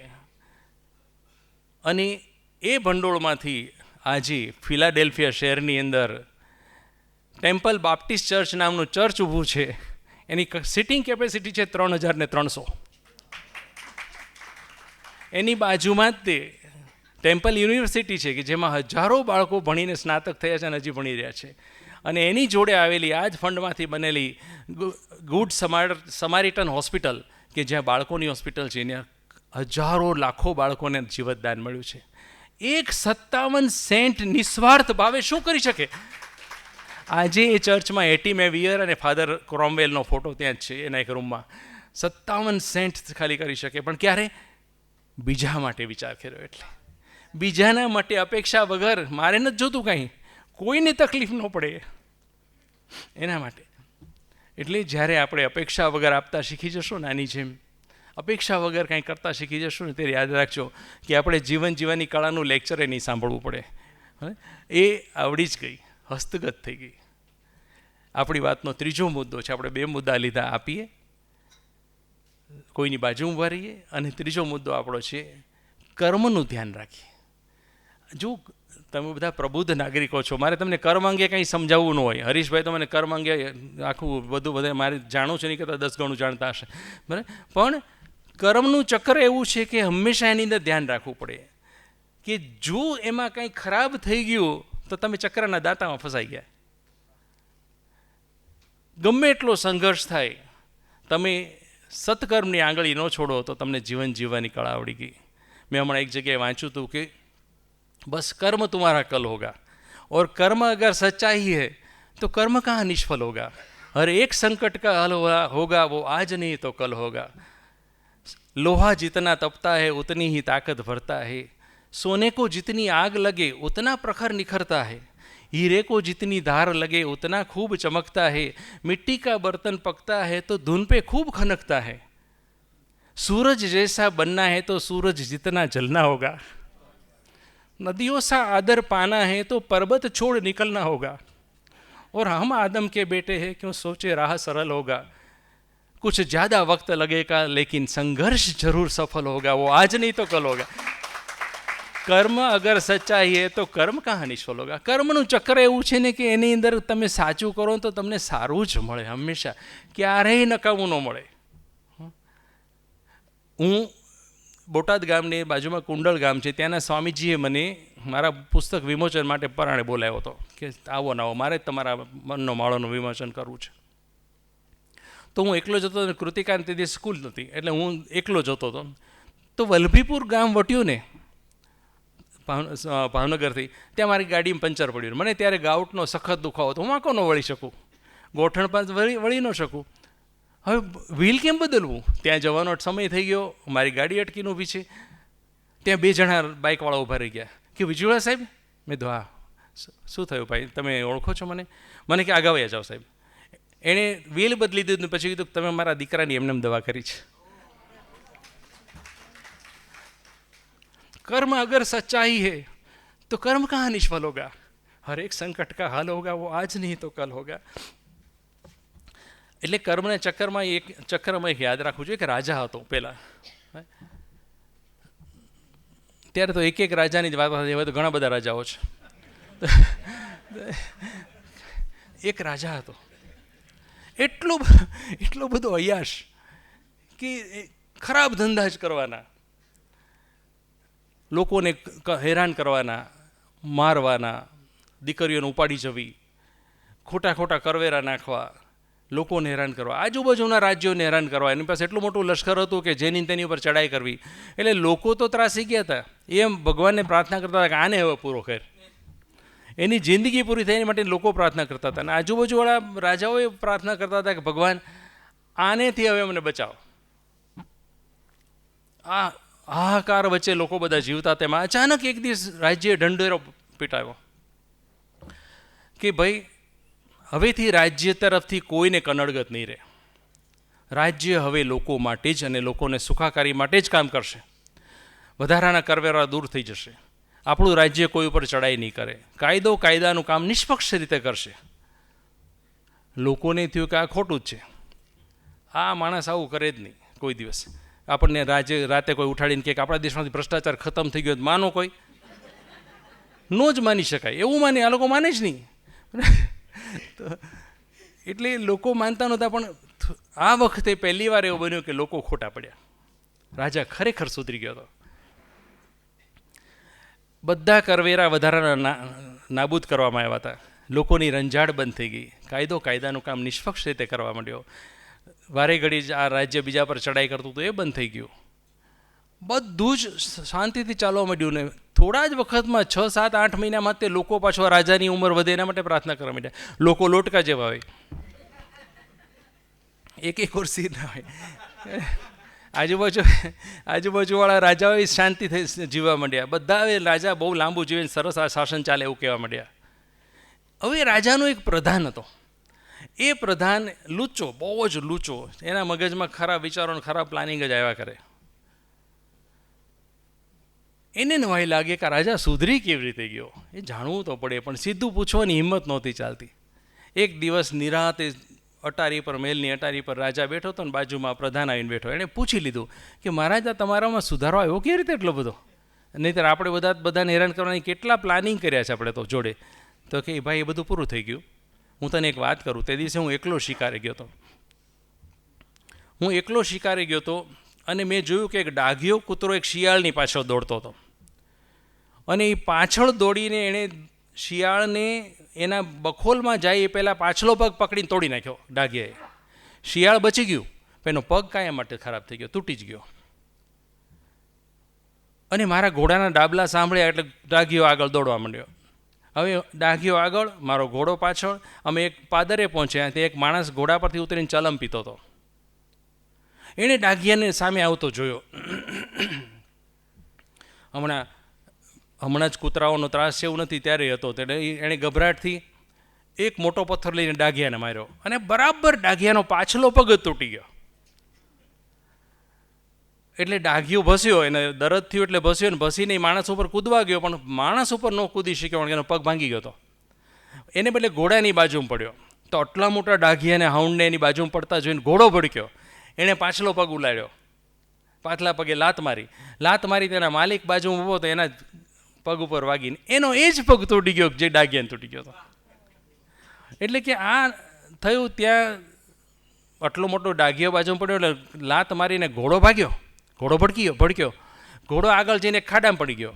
લોકો એને બહાર કાઢ્યો, પણ ઘોડાનો એક પગ ભાંગી ગયો હતો પાછળનો. હવે આ કર્મનું ચક્ર શરૂ થયું. નજરે જોનાર પહેલેથી છેલ્લે સુધી હું એકલો હતો, અને ત્યાં મારા મનમાં ઝબકારો થયો કે આજે હું જે ખરાબ કામ કરું છું ને એ ચક્રના દાતામાં હું આવવાનો ચોક્કસ. એટલે હું જો પ્રજા માટે સારું કરીશ તો મારું સારું થશે, અને હું જો પ્રજા માટે ખરાબ કરીશ તો મારું ખરાબ થશે. હું કોઈને સુખી કરીશ તો હું સુખી થઈશ, હું કોઈને દુઃખી કરીશ તો હું દુઃખી થઈશ. આ ન્યાય છે.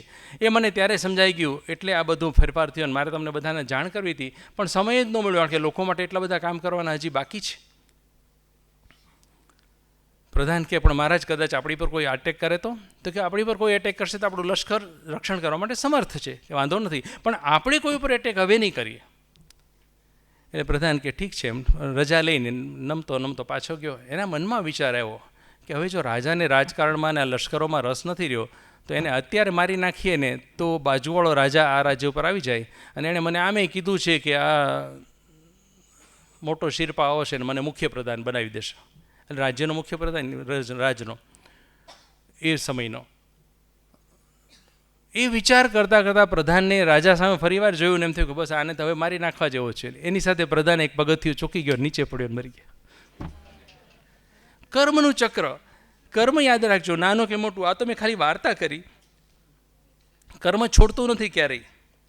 જે આપીએ છીએ એ જ મળે છે, જે વાવીએ છીએ એ જ લણીએ છીએ, જે કરીએ છીએ એ જ પામીએ છીએ. જીવન જીવવાની કળા એક આ પણ છે કે આપણે આપણા કર્મ માટે સભાન રહીએ. હવે આપણી વાતનો ચોથો મુદ્દો છે એ છે પ્રેમ કરો.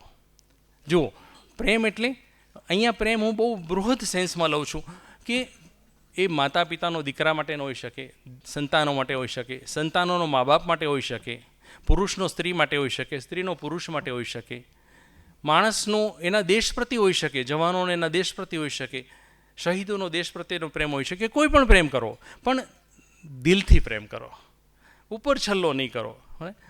અને શ્રીમદ ભાગવતમાં તો લખ્યું છે કે પ્રેમ જ આ જગતનું જીવન છે.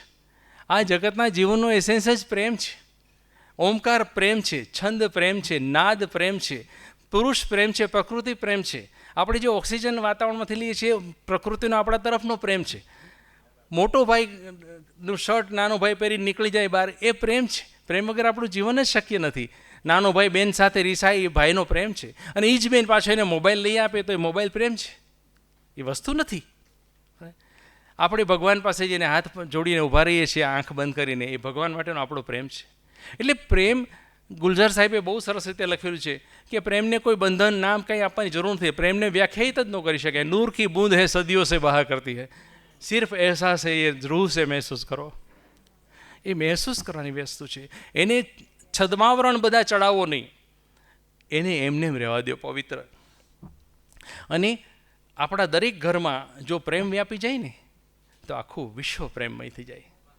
આજે મારા શરીરનું એક કોષ કે એક કોષ સમૂહ માંદો હોય ને તો હું આખું માંદગી ફીલ કરતો હોઉં. આપણા સમાજમાં બધા ડખ્ખા છે, એનું કારણ શું છે કે દરેક ઘરમાં ડખ્ખા છે. 1979માં મધર ટેરેસાને જ્યારે નોબેલ પ્રાઇઝ મળ્યું શાંતિ માટેનું, ત્યારે એક પત્રકારે એને બહુ સરસ વાત પૂછી હતી કે મધર, વિશ્વ શાંતિ લાવવી હોય તો શું કરવું? ત્યારે મધર ટેરેસાએ જવાબ આપ્યો હતો કે go back to your home and love your family. તમે ઘરે જાઓ અને તમારા ફેમિલીને ચાહો.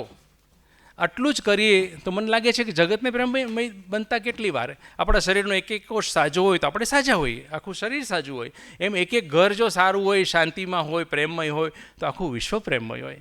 ઓલો પેટનો બળ્યો ગામ બાળે એવું આપણે છીએ કે ઘરમાં ડખા હોય છે એટલે બારે બધા ડખા કરતા ફરે છે.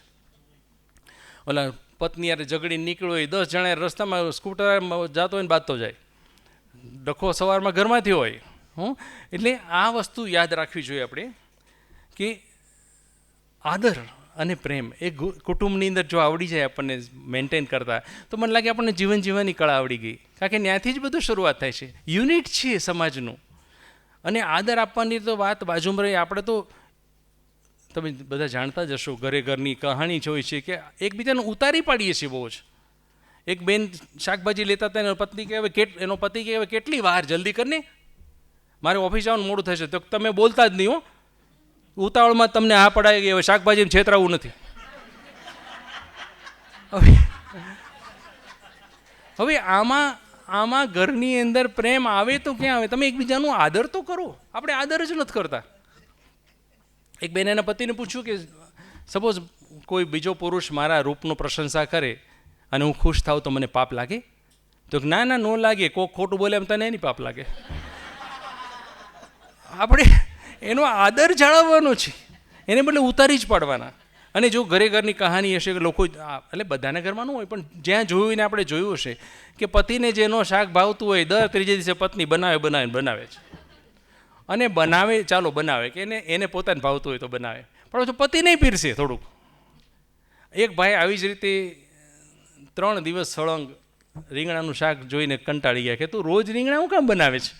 તને ખ્યાલ છે કે રોજ રીંગણા ખાઈને આવતો ભાવ ગધેડો બને? તો કીધો તમારે ગયા ભાવમાં વિચારવું જોઈએ ને. એટલે આપણે ઘરમાં આદરની જગ્યાએ આપણે એકબીજાને ઉતારી પડવાનું જ કામ કરવાનું. અને એકબીજાને બનાવટના બાના તો તમે જુઓ, આપણને એમ થાય કે આટલા બાના, આટલા આઈડિયાઝ જો આપણને પેલા MEMS છે ને બધું, એની અંદર જો આવે તો આપણો દેશ નેલ થઈ જાય એટલી ટેલેન્ટ છે આપણી પાસે. એક પીળું પેન્ટ ને લાલ શર્ટ પહેરેલો એક માણસ ઓર્થોપેડિક સર્જનની ઓફિસમાં દાખલ થયો. અને દાખલ થઈને એની તો ડૉક્ટર સાહેબ જલ્દી કંઈક કરો. તો તમને થયું શું? તું તો ચાલતો આવે છો. તો કે એક લેડી છે ને, એણે ગાંધી ચોકમાં મારા પગ ઉપર ગાડી ચડાવી દીધી અને હું પડી ગયો. હું ઊભો થવા પહેલાં તો ભાગી ગઈ. તો ડૉક્ટરે જોયું કે કંઈ વધારે નથી, તું ઘડીક બહાર બેસ પાછ. એટલે કાચની ચેમ્બર હશે એની બહાર બેસાડ્યો એને. હું હમણાં તને પાટાપિંડી કરી દઉં, બહુ મેજર નથી કાંઈ. ત્યાં ડૉક્ટર સાહેબનો ફોન આવ્યો, એની પત્નીનો ફોન હતો. એ કે તમે ખબર છે શું થયું આજે? તો કે શું થયું? તો કે ગાંધી ચોકની અંદર એક માણસના પગ ઉપર મારી ગાડી ચડી ગઈ. તો કેમ? શું પહેર્યું હતું એણે? તો કે પીળું પેન્ટ ને લાલ ટી શર્ટ. ડૉક્ટરે જોયું કે હા આવડો જ છે. તો કે પછી? તો કે હું તો એ પડી ગયો ને મરી ગયો, તું ભાગી આવી. તો કે હા એ મરી જ ગયો છે, પોલીસ તને શોધી રહી છે. તો ઓલી કે હવે હું શું કરું? તો તું અત્યારે જ છાની માની ટ્રેનમાં પિયર ભાગી જા અને 6 મહિના પાછી નહીં આવતી.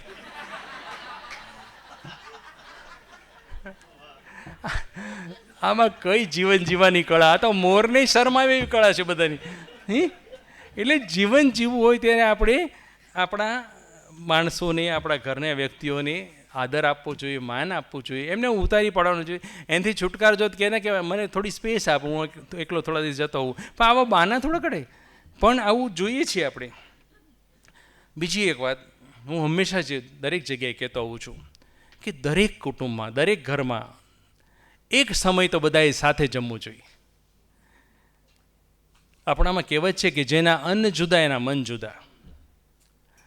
જ્યારે ડાઇનિંગ ટેબલ પર બધા ભેગા થઈને એક સમય જમે ને ત્યારે કુટુંબમાં સંસ્કાર સિંચન થાય, કુટુંબની દિનચર્યા ખબર પડે, કુટુંબને શિસ્ત પાલન શું છે ખબર પડે. અને મોબાઈલ ને લેપટોપ તો કેવું થઈ ગયું છે, મોબાઈલ ને ટીવી ને બધું, કે એણે આ પ્રાઇમ ટાઈમ જ છીનવી લ્યો, બરબાદ કરી નાખ્યો છે. એને લીધે બાળકોમાં આ વસ્તુ ઉતરતી નથી. અને મોબાઈલ તો કેટલો ત્રાસ છે. છોકરાને બતાવવા હોય મને ને આમ જો મોબાઈલ જોતા હોય, એટલે હું કહીને જાડો કેટલી વાર જાય છે, તો ઓલાને ખબર જ નહીં મેં શું પૂછ્યું બાપને. એ કે આમને પૂછો ને, મેં તો પણ તમે બતાવ્યા છે, બીજા કોઈ કેવી રીતે પૂછું, એટલી ખબર નથી હોતી. એક ભાઈ કહે કે ગઈકાલે તમારે ભારે થઈ, હું મોબાઈલ જોતો તો પડોશીને ઘરે વહી ગયો ઓફિસથી આવીને, અને ચા મૂકતો એમ કહીને સોફા પર બેસી ગયો. હવે એની પત્ની મોબાઈલમાં મોઢું નાખીને બેઠી હતી, ચા બનાવવા હોઈ ગઈ. એ ચા લઈને આવી ત્યાં સુધી એક હાથમાં એના કપ હતો ને એક હાથમાં ઇન્સ્ટાગ્રામ જોતી હતી, અને હું એની સામે બરાબર જોયા વગર ચા પીવા બેસી ગયો. હજી મેં 2-4 ઘૂંટડા ભર્યા, ત્યાં એનો પતિ આવ્યો, એનું ધ્યાન ફેસબુકમાં હતું, એટલે મારી સામે અલબ જોઈને સોરી કે નહીં વહી ગયો બહાર.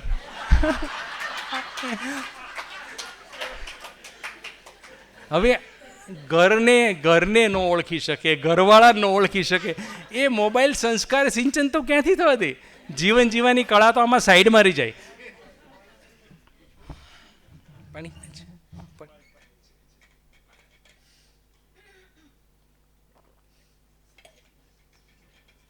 એટલે હું એવું નથી કહેતો મોબાઈલ જરૂરી નથી. મોબાઈલ બહુ અગત્યનું ઉપકરણ છે, ખૂબ અગત્યનું ઉપકરણ છે. આપણી જિંદગી જેણે બહુ સરળ બનાવી દીધી છે, પણ અતિરેક ક્યાંક તકલીફ કરે છે. આપણે જ્યારે મોબાઈલ નહોતા ને ત્યારે જમીને બધા જે બેસતા ને એ બાળકોનું સંસ્કાર સિંચન હતું. અને હું તો એવું કહું છું કે દરેક ઘરનું ડાઇનિંગ ટેબલ એ વખતે કોઈ નિશાળના બ્લેકબોર્ડથી જરાય ઉતરતું નહોતું. એ મેન્ટેન કરવાની જરૂર છે, નહીંતર સંસ્કાર બાળકોમાં જતા જ રહેશે. એક દાદા બેઠા હતા અને એની સામે એના 2 પૌત્ર બેઠા હતા, એક 8 વર્ષનો અને એક 14 વર્ષનો, 2 પોતાનું લેસન કરતા હશે. તો દાદા નાના છોકરાને કહે કે બેટા મને પાણી આપતો, તો હું નહીં આપું. એ દાદાને આઘાત લાગ્યો. એક મારો બેટો મોબાઈલ જોવે છે લેસન કરતાં કરતાં અને પાણી નથી આપતો. એટલે એણે મોટા ભાઈને કીધું બેટા સાંભળ્યું તે તારો ભાઈ શું કહે છે? મેં પાણી માંગ્યું, એણે સ્પષ્ટ કહી દીધું કે હું નહીં આપું. તો ઓલો મોટો દીકરો કહે કે દાદા એનામાં સંસ્કાર જ નથી કાંઈ, તમે જાઓ જાતે પી આવો. અરે પાછો એમ કે પાછા આવો ને ત્યારે મારી હાટું ભરતા આવજો. આ વસ્તુ જો ના આપણે જોવી હોય ઘરમાં, જો બાળકોને પણ આ કળા શીખવવી હોય તો ડાઇનિંગ ટેબલને એટલું જ પવિત્ર રહેવા દો જેટલું હંમેશા હતું. રાત્રે જમ્યા પછી બધા 1 કલાક બેસવું અને ઘરની બધી વાતો કરવી, દિનચર્યા કરવી, તકલીફો જાણવી અને બાળકોને સંસ્કાર સિંચન કરવું. કે બાળકો પરોક્ષ રીતે શીખતા હોય છે અને બહુ જ શીખતા હોય છે. એક જગ્યાએ એક રેલવે સ્ટેશન પર એક ટ્રેન આવવાને વાર હશે એટલે 10-15 છોકરા બધા ધમાચકડી કરતા હતા, રમતા હતા ને ફેંકતા હતા ને કાગળિયા ઉડાડતા હતા. એક બેન બેઠી ચોપડી વાંચે, એની બાજુમાં એની 6 વર્ષની દીકરી 7 વર્ષની પોતાની ચોપડી કાઢી વાંચે. એક દાદા જોવે એટલે એણે થોડી વાર થઈને પછી એને જઈને દાદાએ કીધું કે બેન મને નવાઈ લાગે બેટા કે આટલા છોકરાઓ તોફાન કરે છે, એક તારી દીકરી જ કેમ ચોપડી વાંચે છે? તો કે દાદા આ નવું જનરેશન છે, એ આપણે કહીએ એમ નથી કરતું, આપણે કરીએ એ કરે છે. એટલે બધાએ આ ધ્યાન રાખવું જોઈએ કે આપણે મોબાઈલને થોડોક સાઈડમાં મૂકીએ. 1.5 કલાક થઈ ગયો છે, હવે 15 મિનિટ લઉં છું, કારણ કે આ બધી વાતો તો અનંત હોય છે બધી. આપણો છેલ્લો મુદ્દા ઉપર આપણે આવી ગયા છીએ ને એ છે ઈશ્વર પરની શ્રદ્ધા. ઈશ્વર ઉપરની શ્રદ્ધા. જો ઈશ્વર એટલે હું અહીંયા અલ્લાહ, ગોડ, ભગવાન, અસોજસ્ત્રુષ્ટ કે પછી મહાવીર સ્વામી, બુદ્ધ, એ વાત નથી કરતો. સૃષ્ટિમાં વ્યાપ્ત અદ્ભુત ચૈતન્ય તત્વ જે આપણે અનુભવીએ છીએ એની જ વાત કરું છું. હું કોઈ એક ભગવાન કે એક ગોડની વાત નથી કરતો, પણ આપણને જે બધાને તાતણે જોડે છે, જે આપણો શ્વાસ ચલાવે છે, જે આપણે બધાને જીવતા રાખે છે, એનામાં નો માને એને જીવતા રાખે, એનામાં માને એને જીવતા રાખે છે, એ તત્વ. આઈન્સ્ટાઈન હંમેશા કહેતા કે હું એવું કહીશ નહીં કે જો હું ભગવાનમાં માનું છું તો લોકો મારા નામે ઘણી પુસ્તકો લખી નાખશે, એટલે હું એવું ક્યારેય નહીં કહું. પણ હું એક વાત કહીશ વૈજ્ઞાનિક તરીકે કે દુનિયા આખી નિયમથી ચાલે છે. ફિઝિક્સના આટલા બધા સરસ નિયમો છે. જ્યારે નિયમ હોય ત્યારે નિયમ બનાવનાર કોઈ હોય જ. આપણે એનામાં શ્રદ્ધા રાખવાની છે. યાદ રાખજો, શ્રદ્ધા છે ને એ જ્યાં જ્યાં ને જે ઘરમાં હોય ને જે વ્યક્તિની અંદર હોય છે ને એમાં ડિપ્રેશનનું ને આપઘાત કરવાનું પ્રમાણ બહુ ઓછું છે. પુરવાર થઈ ચૂક્યું છે આ વસ્તુ તો. એટલે શ્રદ્ધા, અને એ શ્રદ્ધા અને ઈશ્વર સુધી પહોંચવાનું જો કોઈ વાઈફાઈ હોય કે ઇન્ટરનેટ કનેક્શન હોય તો એ છે પ્રાર્થના. પ્રાર્થના કરો અને જવાબ ન આવે એવું બને જ નહીં. મેં તો બહુ અનુભવ્યું છે જિંદગીમાં. એ વાતો નહીં કરી, આપણે બીજી વાત કરશું. પણ એક કહેવત છે ઇંગ્લિશમાં કે every prayer is heard and all calls are answered. એક પ્રાર્થનાનો જવાબ મળે છે અને એક સાદને સામો પ્રતિસાદ આવે છે. એ આવે જ આપણે એટલી શ્રદ્ધા રાખવાની. આપણે કનેક્શન બરાબર જોડાયું ન હોય તો વાત અસ્પષ્ટ સંભળાય. આપણે કનેક્શન દિલથી જોડતા જ નથી. એટલું જોડીએ તો તરત જ મંજૂર થતું હોય છે બધું જ. એ આપણે દરેકે જીવન જીવવાની કળાના એક ભાગ રૂપે જોવું જોઈએ. એક જગ્યાએ એક ચર્ચની પાછળ એક નાનું બિલાડીનું બચ્ચું આસોપાલવ જેવા ઊંચા ઝાડ પર ચડી ગયું હતું. એટલે ફાધર અને એનો મદદનીશ એને ઉતારવાની કોશિશ કરતા હતા કે પડશે તો મરી જશે. હવે જેમ તમે પકડવા જાવ એમ ઓલું બીને ઉપર જતો રહેતો હતો, સાવ ટોચની ડાળે પહોંચી ગયું. ફાધર કે ઓલાને કે હવે આપણે જોખમ લેવું પડશે ને તો ખરેખર મરી જશે. મોટી બિલાડી હોય તો ન મરે, પણ હજી બચ્ચું એમાં ટ્રેન ન થયું હોય કે બિલાડીને પડતા આવડતું હોય. એટલે ફાધર શું કર્યું, નીચે ઉતરીને સેજ ઊંચેની ડાળી દોરી બાંધી અને દોરીનો બીજો છેડો જીપના બમ્પર સાથે બાંધ્યો. પછી મદદનીશને કીધું કે તું ધીરે ધીરે જીપ પાછળ લેતો જા, એટલે જેવું પેલું નીચે નમશે ને ઝાડ એટલે હું બિલાડી બચ્ચાને પકડી લઈશ, વાંકવું પડશે ઝાડ એટલે. તો બરાબર છે. એટલે ધીરે ધીરે જીપ પાછળ લેતો રહ્યો. અશોપાલાવ જેવું લાંબુ ઝાડ નમતું ગયું. ફાધરના હાથથી 3 ફૂટ ઉપર રહ્યું ને ત્યાં દોરી તૂટી. બમ્પર સાથે દોરી બાંધેલી હતી એ તૂટી. એટલે ગોફણમાંથી ગોળો છૂટીને એનું બચ્ચું ઉડીને ક્યાંક ભાગી ગયું, જતું રહ્યું. એ બાજુના મકાન ઉપર થઈને ક્યાં ગયું કોઈને ખબર ન પડી. ફાધરે એના મદદનીશે બહુ ગોત્યું. પછી જેણે એને બનાવ્યું હતું એને સંભાળવાનું કહી પહેલાં પ્રાર્થના કરીને એ બે પોતાના કામે લાગી ગયા. ન જોડ્યું. 4 દિવસ પછી ફાધર ત્યાંના ડિપાર્ટમેન્ટલ સ્ટોરમાં થોડી વસ્તુ ખરીદવા ગયા તો એણે એક લેડીને જોઈ. એ લેડી આખા જ વિસ્તારની અંદર, ચર્ચની સભ્ય, પણ આખા જ વિસ્તારની અંદર બિલાડી માટેની સૂગ માટે જાણીતી કે એને બિલાડી ન ગમે, બિલાડીની વાતે ન ગમે. એના ઘરમાં તો બિલાડી શું, બિલાડીની કોઈ વાત કરે તો એની સાથે વાત ખીજાઈ જાય, એટલી બધી ખરાબ એને બિલાડીની સૂગ. એ કેટ ફૂડ ખરીદતી હતી, બિલાડીનો ખોરાક ખરીદતી હતી. એટલે ફાધર કે આ નવાઈ કહેવાય, તું વળી બિલાડીનો ખોરાક લે છો, ખરીદે છો? તો ફાધર તમે નહીં માનો. તો શું છે વાત તો કર. તો કે મારી નાની દીકરી છે ને એને બિલાડી પાળવી બહુ ગમે છે અને હું એને ના પાડું કારણ કે મને બિલાડી માટે સુખ છે. 4 દિવસ પછી પહેલાં એટલું બધું રડીને કે હું મને દયા આવી ગઈ. એટલે મેં એને કીધું કે જો બેટા, અમે બિલાડી કોઈ દિવસ નહીં લાવી દઈએ, પણ જો ભગવાન તને આકાશમાંથી બચ્ચું આપશે તો તું રાખી શકીશ. અને ફાધર નહીં માનો, એ મારી નજર સામે જ નીચે બેસી ગઈ અને એણે પ્રાર્થના શરૂ કરી કે હે ભગવાન, મને બિલાડીને બચ્ચું મોકલ અને હું એને બરાબર સાચવીશ મારા ઘરના સભ્યની જેમ, આમીન. એટલું કીધું તો આકાશમાંથી બિલાડીનું બચ્ચું પડ્યું. એની સામે ઘાસનો ઢગલો પડ્યો તો એમાં બિલાડીનું બચ્ચું પડ્યું. 4 દિવસથી અમારા ઘરનું સભ્ય બની ગયું છે. બોલો તમે નહીં માનો, ફાધર આવો ચમત્કાર બનતો હોય છે. ગઈ ફાધર સમજી ગયા કે ચમત્કાર કેવી રીતે બન્યો છે, પણ ભગવાનની કાબેલિયત તો જુઓ, સમયસર જવાબ આપવાની એની એક્સપર્ટાઇઝ તો જુઓ. અને ખરેખર આવું બને. અને ભગવાનને યાદ કરવા માટે, એની સાથે કનેક્શન કરવા માટે કોઈ પ્રાર્થનાના શબ્દો જરૂરી નથી, કોઈ આપણા આવલાની જરૂર નથી. જ્ઞાનની, જ્ઞાનથી મળતું જ નથી, અહીંયાથી મળે છે, હૃદયથી મળે છે. અને એ જથી જોડાઈ જાઓ એટલે મળી જાય. એમાં પ્રાર્થનાના શબ્દો કોઈ કામ નથી. મોઝીસની એક વાત છે. મોઝીસ, જેને મુસલમાન ભાષામાં મૂસા કહે છે, પણ ઇંગ્લિશ ભાષામાં એને મોઝીસ નામ છે, જેણે 10 કમાન્ડમેન્ટ્સ એને મળ્યા હતા.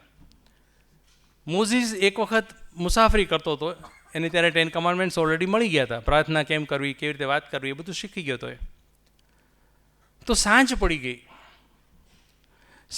ગઈ ને તો એક જગ્યાએ એક પેલો ભરવાડ હતો ને, એનું દંગા જેવું આવ્યું. દંગો એટલે પેલા નાનો તંબુ ને આજુબાજુ બકરા ઘેટા બાંધેલા હોય. એટલે મોઝીસ કે રાત રહેવા મળશે? તો પેલું ભરવાડ કે હા ચોક્કસ મળશે, આ તો ઈશ્વરનું ઘર છે, આવો. એટલે મોઝીસ બેઠો. એ કે રોટી તૈયાર થઈ ગઈ છે, આપણે ભેળના દૂધ સાથે ખાઈ લેવાની છે, જવની રોટી મેં બનાવી નાખી છે, પણ હું પ્રાર્થના કરી લઉં. પેલો ભરવાડ કે છો મોઝીસ કે કર લે. મોઝીસને નવાઈ લાગી કે હજી તો મેં સંદેશો અહીંયા આપ્યો, હું તો કનાન પ્રાંત તરફ જઈ રહ્યો છું અને આ વચ્ચે મળ્યો છે, મેં તો હજી સ્પ્રેડ નથી કર્યું, તો આને કેવી રીતે પ્રાર્થના આવડે? એટલે મોઝીસ બાજુમાં બેઠો. એટલે બોલા ભગવાન સાથે વાત કરી શરૂ કરી કે હે ભગવાન, મને હવે 70 વર્ષ થયા, હવે થોડા જ વર્ષોમાં હું તારી પાસે આવીશ અને પછી તું જોજે, અત્યારે તું એકલો છો, તને કોણ નવડાવતું હશે, તારી દાઢી કેવી વધી ગઈ હશે, તારી જટા કેવડી હશે, મને તો એવું લાગે છે એમાં ટોલાય પડી ગયા હશે, તને કોણ વીણી દેતું હશે માથામાંથી ટોલા, તારી દાઢીને કોણ સંવારી દેતું હશે, તને કોઈ નવડાવતું હશે, કેમ ગરમ પાણી કરી દેતું હશે કે કેમ? એટલે મોઝીસ કે એ શું કરે છે? તો કેમ? ભગવાનને પ્રાર્થના કરું છું. આવી પ્રાર્થના હોય?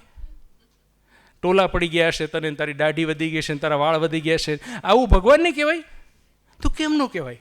હું તો આ જ પ્રાર્થના કરું છું. તો કાંઈ બેસ, હું તને પ્રાર્થના શીખવાડું.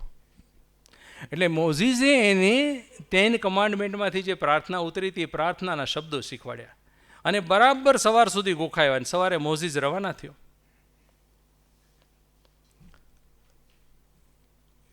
સાંજ પડી.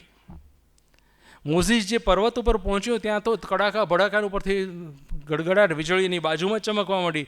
એટલે મોઝીસ સમજી ગયો ભગવાનને કંઈ કહ્યું છે કે પ્રભુ કાંઈ ભૂલ થઈ ગઈ, આજ મારી પર ખફા છો?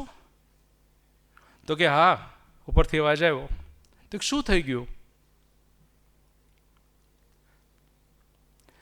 તો કે મારા એક ભક્તને તે છીનવી લીધો. જે માણસ દિલથી મારી સાથે જોડાયેલો હતો એને તે શબ્દોમાં ઉલઝાવી દીધો. તું જા પાછો. એ અત્યારે પ્રાર્થના કરવા બેઠો છે પણ એ શબ્દો યાદ કરે છે, મને યાદ નથી કરતો. જા નહીં ફેર તને શિક્ષા થશે. મોઝીસ પાછો જાય, ઓલાના પગે પડે કે તું જે પ્રાર્થના જે શબ્દમાં કરતો એ ચાલુ રાખજે, મારી પ્રાર્થના ખોટી છે, તારા શબ્દો યાદ રાખજે તું. એટલે ઈશ્વર એને શબ્દોની પડી જ નથી, એને તમારા ભાવની પડી છે. એટલે કોઈને અપેક્ષા મુજબ, અપેક્ષા વગર કોઈને મદદ કરીએ, દુઆ કમાઈએ, કોઈને પ્રેમ કરીએ, કર્મનું ધ્યાન રાખીએ અને ઈશ્વર ઉપર શ્રદ્ધા રાખીએ, તો હું નથી માનતો કે આપણને જીવન જીવવાની કળા ન આવડી ગઈ કહેવાય. આપ સૌને આ કળા હસ્તગત થાય. ઈશ્વર આપ સૌ સાથે રહે એવી પ્રાર્થના સાથે હું વિરમું છું. શાંતિથી સાંભળો એના માટે આભાર. રામભાઈનો આભાર. તમસોમાં જ્યોતિર્ગમય.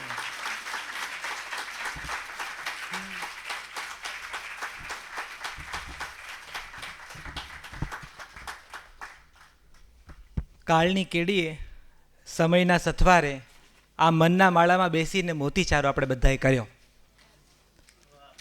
સમયને કેવું પડ્યું કે સાયલન્સ પ્લીઝ, અમને અમારો ખજાનો જડી ગયો છે. ખૂબ સુંદર રીતે આ જીવન જીવવાની જે કળા છે, એમણે બહુ શરૂઆતમાં સાદર એવું કીધું કે હું ફોનમાં પણ એ કહેતા હતા કે ભાઈ તમે સાહિત્ય શબ્દ વાપરતા હોય તો હું હજી એનાથી છેટો છું, મને ખબર નથી હું જે લખું છું એ સાહિત્ય છે કે કેમ. ઘણું બધું બોલ્યા. પહેલી વાર આટલું બધું બોલતા ડૉક્ટરને જોયા મેં. અક્ષર બહુ સારા છે આ ડૉક્ટરના. એક તો બીજી વાત જે અહીંયા ખાસ વિદ્યાર્થીઓ છે એને કહું કે અમારા નવજીવન ટ્રસ્ટના શરીફા વિધરીવાળા, હું બહુ ગૌરવથી કહું છું, અમારા નવજીવન ટ્રસ્ટના ડૉક્ટર શરીફા વિધરીવાળા ગુજરાતી સાહિત્યમાં બહુ જ મોટું પ્રદાન છે. એ શરીફાબેનના એ ભાઈ છે.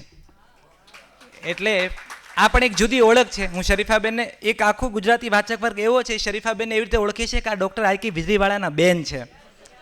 એટલે આ એક સાયુજ્યની સુંદરતા છે.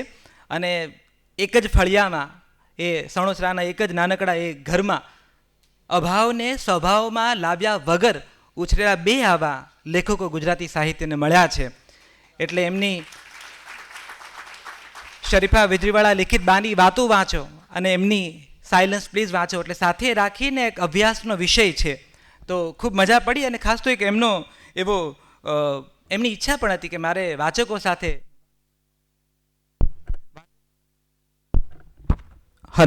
વાત કરવી છે. હું દિશાંતને વિનંતી કરીશ કે એ માયક લઈને જે કોઈને પ્રશ્ન પૂછવો હોય, એક તો પહેલી વિનંતી, પ્રશ્ન ટૂંકો હોય તમારો, પ્રશ્નમાં નિબંધ ન લાવશો. અમારે કોઈને નથી સાંભળ્યું તમારા ઘરમાં કેટલા લોકો રહે છે અત્યારે. ભગવાન બધાને સુખી રાખે. પણ તમારો પ્રશ્ન જ કહેજો, અને એ પ્રશ્ન જેટલો ટૂંકો હશે જવાબ એટલો લાંબો મળશે. તો વાચકો તરફથી તમારે ડૉક્ટર વીજળીવાળાને કોઈ પ્રશ્ન પૂછવા હોય, મનનો માળો, મોતીચારો, સાયલન્સ પ્લીઝ, કાળની કેડીએ, ખજાનાની શોધમાં, કોઈ પણ વાત તમારે કરવી હોય તો તમારો ટૂંકો પ્રશ્ન અને એમનો લાંબો જવાબ. દિશાન, તમારે ત્યાંથી હાથ ઊંચો કરજો. જેમને પ્રશ્ન પૂછવો હોય એમના સુધી માઇક પહોંચશે. આપણે પ્રશ્નોત્તરીનો નાનકડો અવકાશ રાખવો છે. જેના કોઈના મનમાં પ્રશ્નો ઉભરા મારતા હોય આ બાજુ. હેલો, નમસ્તે સર. સર, તમે આ જે બધી વાત કરી ખૂબ મજા આવી. આવો એક મતલબ પહેલું સેશન મેં જીવનમાં માણ્યું છે કે દરેક વાત ઉપર આંખો ભીની થઈ છે. અને તમે આવ્યા, ખૂબ ગમ્યું. પણ મને અપેક્ષા તમારા જીવનના જર્ની વિશેની હતી કે તમે આ બધું જે બોલ્યા એ તો તમે લખતે તો અમે વાંચતે જ ને, પણ તમે કેવી રીતે આ બધું શીખ્યા, આ બધું આવ્યું કેવી રીતે, આટલી માયાભાવ કેવી રીતે અંદર રહી શકે, અને કેવી રીતે આટલી ઉંમર સુધી તમે, મતલબ કે મને લાગે છે કે તમને તો આ જીવનનું કશું અડ્યું જ નથી, પવન જે અમને બધો અડી ચૂક્યું છે.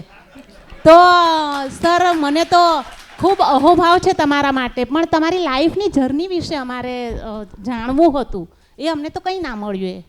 એટલે હું નિરાશ પણ થઈ છું એમ. કદાચ મારી જેવું બીજાએ અનુભવ્યું હશે કે અમને તમારી જર્ની, જીવન વિશે જાણવાની અપેક્ષા હતી. ધન્યવાદ સર.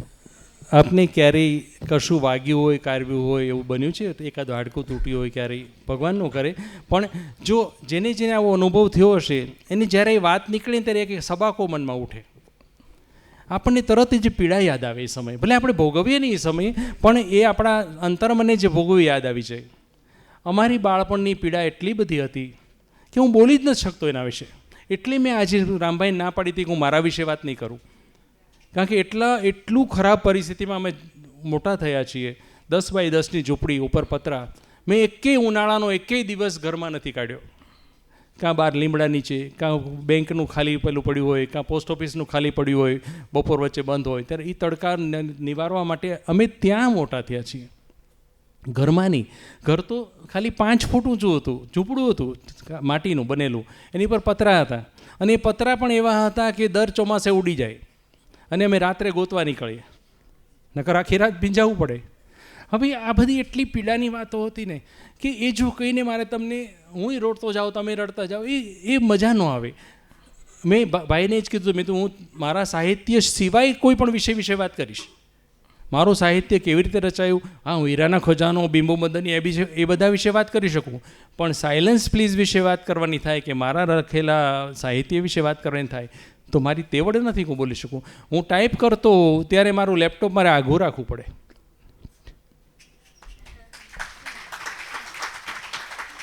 ટીપા પડતા જાય અને કીબોર્ડ ભીનું થઈ જાય, એટલે નથી, શક્ય જ નથી. એ લખાઈ ચૂક્યું છે બેન. એ તમે સાયલન્સ પ્લીઝ, સાયલન્સ પ્લીઝની આખી સિરીઝ છે. ઈશ્વરીમાં વીજળીવાળા સાહેબે એમના આખા જીવન વિશે લખ્યું છે, અને એમના 5 ભાગ એ અંગેના જ છે કે અમે શું ભોગવ્યું. અને એમાં એટલા બેન, જિંદગી જે ખરાબ આપી શકે ને માણસને, જિંદગી જેટલું અડધૂત કરી શકે ને માણસને, એટલું જિંદગીએ કર્યું છે. તમે એક્સ્ટ્રીમ વિચારો, તમને કોઈ જગ્યાએ ગયા હો ને કાઢી મૂકે ગઈ તો ગરીબનો દીકરો છે ને ભાગી જા બહાર, એ પણ મારી જોડે થયેલું છે. પણ એ જ જિંદગીએ લાલ જાજમ પણ બિછાવી દીધી આજે. એટલે આપણે શું કામ દુઃખની વાતો કરવી? એટલે મેં એટલે જ છોડી દીધું. મેં એટલે વાત એ જ એમને કહીને જ મેં નથી કર્યું. મેં તો ભાઈ હું એક શબ્દ નહીં બોલી શકું, એક શબ્દ નહીં બોલી શકું, કારણ કે એ ઘા પાછો ખુરેદવાથી તાજો થઈ જાય, અને એ ભલે ટેમ્પરરી થાય પણ એ આપણને પીડા તો એટલી જ આપે બેન. કોઈ આપણો આરે દગો કર્યો હોય એને યાદ કરો જોઈએ, તરત જ આપણને પીડા થશે. ભલે ક્ષણિક થશે, પછી આપણે ભૂલી જશું, પણ એ ક્ષણિક પીડા પાછી શું કામ ભોગવવી? જો બીત ગઈ સો બાત ગઈ, જીવન મેં એક સિતારા થા, માના બેહદ વો પ્યારા થા, वो टूट गया सो टूट गया. હરિવંશરાય બચ્ચનની કવિતા છે ને. એટલે મેં નથી કીધું બેન, મારે તમને નિરાશ કોઈને નહોતા કરવા. મારે એવું કરવું હતું કે કંઈક લઈને આપણે બધા જઈએ. જે થઈ ગયું એ જિંદગીનો લીલા હતી, એ જિંદગીએ મારી સાથે વર્તન કરવાનું હતું. અથવા તો આપણા શાસ્ત્ર મુજબ જે સંચિત કર્મો હશે એ ભોગવવાના હશે. શું ખબર, આપણને તો કશી ખબર જ નથી કે ભગવાને શું કામ એટલા તાવ્યા. તાવડી ઉપર તાવે ને એમ તાવ્યા છે. સાંજે સૂતા હોય ત્યારે ખબર ન પડે, યાદ ખાતરી ન હોય કે સવારે ભોજન મળશે. એ સમય હતો. એટલે મેં આ વાત છોડી દીધી હતી. મને આપને બધાને જણાવવાની મજા આવે કે આપણી જીવન વિશે વાત કરવાની કોને ન ગમે. લોકો તેના માટે પરાણે બધાને સંભળાવતા હોય છે. પણ હું એટલે ના પાડું છું કે હું નથી બોલી શકતો એની અંગે. પ્લીઝ. અને બીજું એક ખાસ આપણે સાહેબથી ખાલી જવાબ પૂરો કરું છું. આપણે નિશાળમાં નથી હોતું ઘણીવાર કે ભાઈને કોઈકે માર્યું હોય ને પછી બેન આવે બાયું ચડાવતી, કોણ હતો એની માનો વર. આવું શરીફાબેને કર્યું. મને ફોન કર્યો પહેલો સીધો, ભાઈ. હા મેં કીધું હા. ભાઈ આવવાના છે બોલવા માટે? મેં કીધું હા. ખબરદાર છે. મેં કીધું શું થયું બેન? ભાઈને જીવન વિશે કાંઈ બોલવા ન દેતો. એટલે સુરતમાં બેઠી બેઠી બેનને ચિંતા એ છે કે આ રડશે ને તો એનું રોવાનું બંધ નહીં થાય ને એ વાતે હું બહુ વ્યગ્ર થઈશ. એટલે ભાઈને જીવન વિશે કંઈ બોલવા ના દેતો, પછી તું ગાંધીજીના ઓટલે ચડાવજે.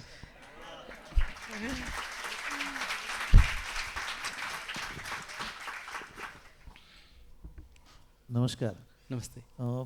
તમારી જીવનમાં તમે જે વાત કરી કે કેવી રીતે ગુજર્યા છે, પણ ટર્નિંગ પોઈન્ટ ક્યાંથી આવ્યો એ તમે જરાક એક લાઈફમાં ટર્નિંગ પોઈન્ટ આવે કે તમે આ મુકામે પહોંચી ગયા? ટર્નિંગ પોઈન્ટ હકીકતે ટર્નિંગ પોઈન્ટ જેવું જ નહોતું. It was already turn from the beginning.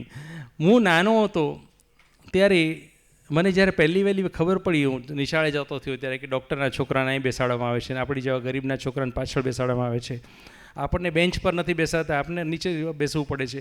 આ બધું થયું ને ત્યારે મેં નક્કી કરેલું. હું ફક્ત એ સમયે 7 વર્ષનો હતો અને મેં નક્કી કર્યું હતું કે હું ડૉક્ટર બનીશ અને મારી પાસે સારામાં સારી ગાડી હશે. અને એ વખતથી મેં મહેનત કરવાની શરૂ કરી તો ભગવાન આપતો ગયો. There was no turning point. This was the turning point. કે મેં જ્યારે ડિફરન્સ જોયો, સમાજની અંદર બધાનો એપ્રોચ જોયો, તો બહુ બાળપણથી જ નક્કી કરી લીધું તો હું ડાક્ટર બનીશ. કારણ કે અમારી G3 હોસ્પિટલમાં મોટા થયા હતા, બધા ડાક્ટરનું માન બહુ હતું ત્યાં. તો મારી સામે રોલ મોડેલ હતા એ બધા. અને એટલી હદે મેં મહેનત કરી હતી કે મારી સ્કૂલમાં હું ભણી લીધું ત્યાં સુધી હંમેશા એમ પૂછે કે ફલાણા ધોરણમાં બીજું કોણ આવ્યું?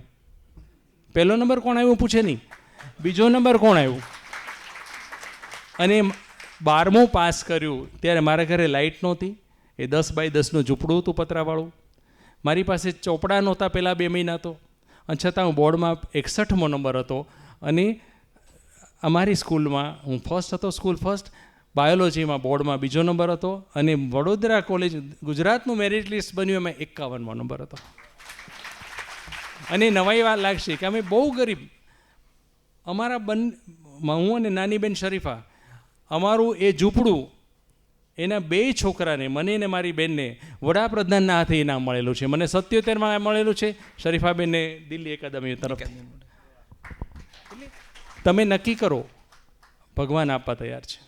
એટલે જ મેં ઈશ્વરનું કીધું ને કે ઈશ્વર આપવા તૈયાર છે, તમે સાદ પાડો બસ. વાહ. નમસ્કાર સાહેબ. નમસ્તે બેન. સાહેબ, ખૂબ આપ સંવેદનશીલ છો એ ધ્યાનમાં આવ્યું છે આજે. અને તમારો વ્યવસાય તબીબી છે, તો લગભગ આખો દિવસ તમારા સંપર્કમાં જે લોકો આવે એ પીડાવાળા હોય, અને ત્યારે સંવેદના અને પીડાને બેલેન્સ કરીને ટ્રીટમેન્ટ આપવી કદાચ બહુ ડિફિકલ્ટ છે.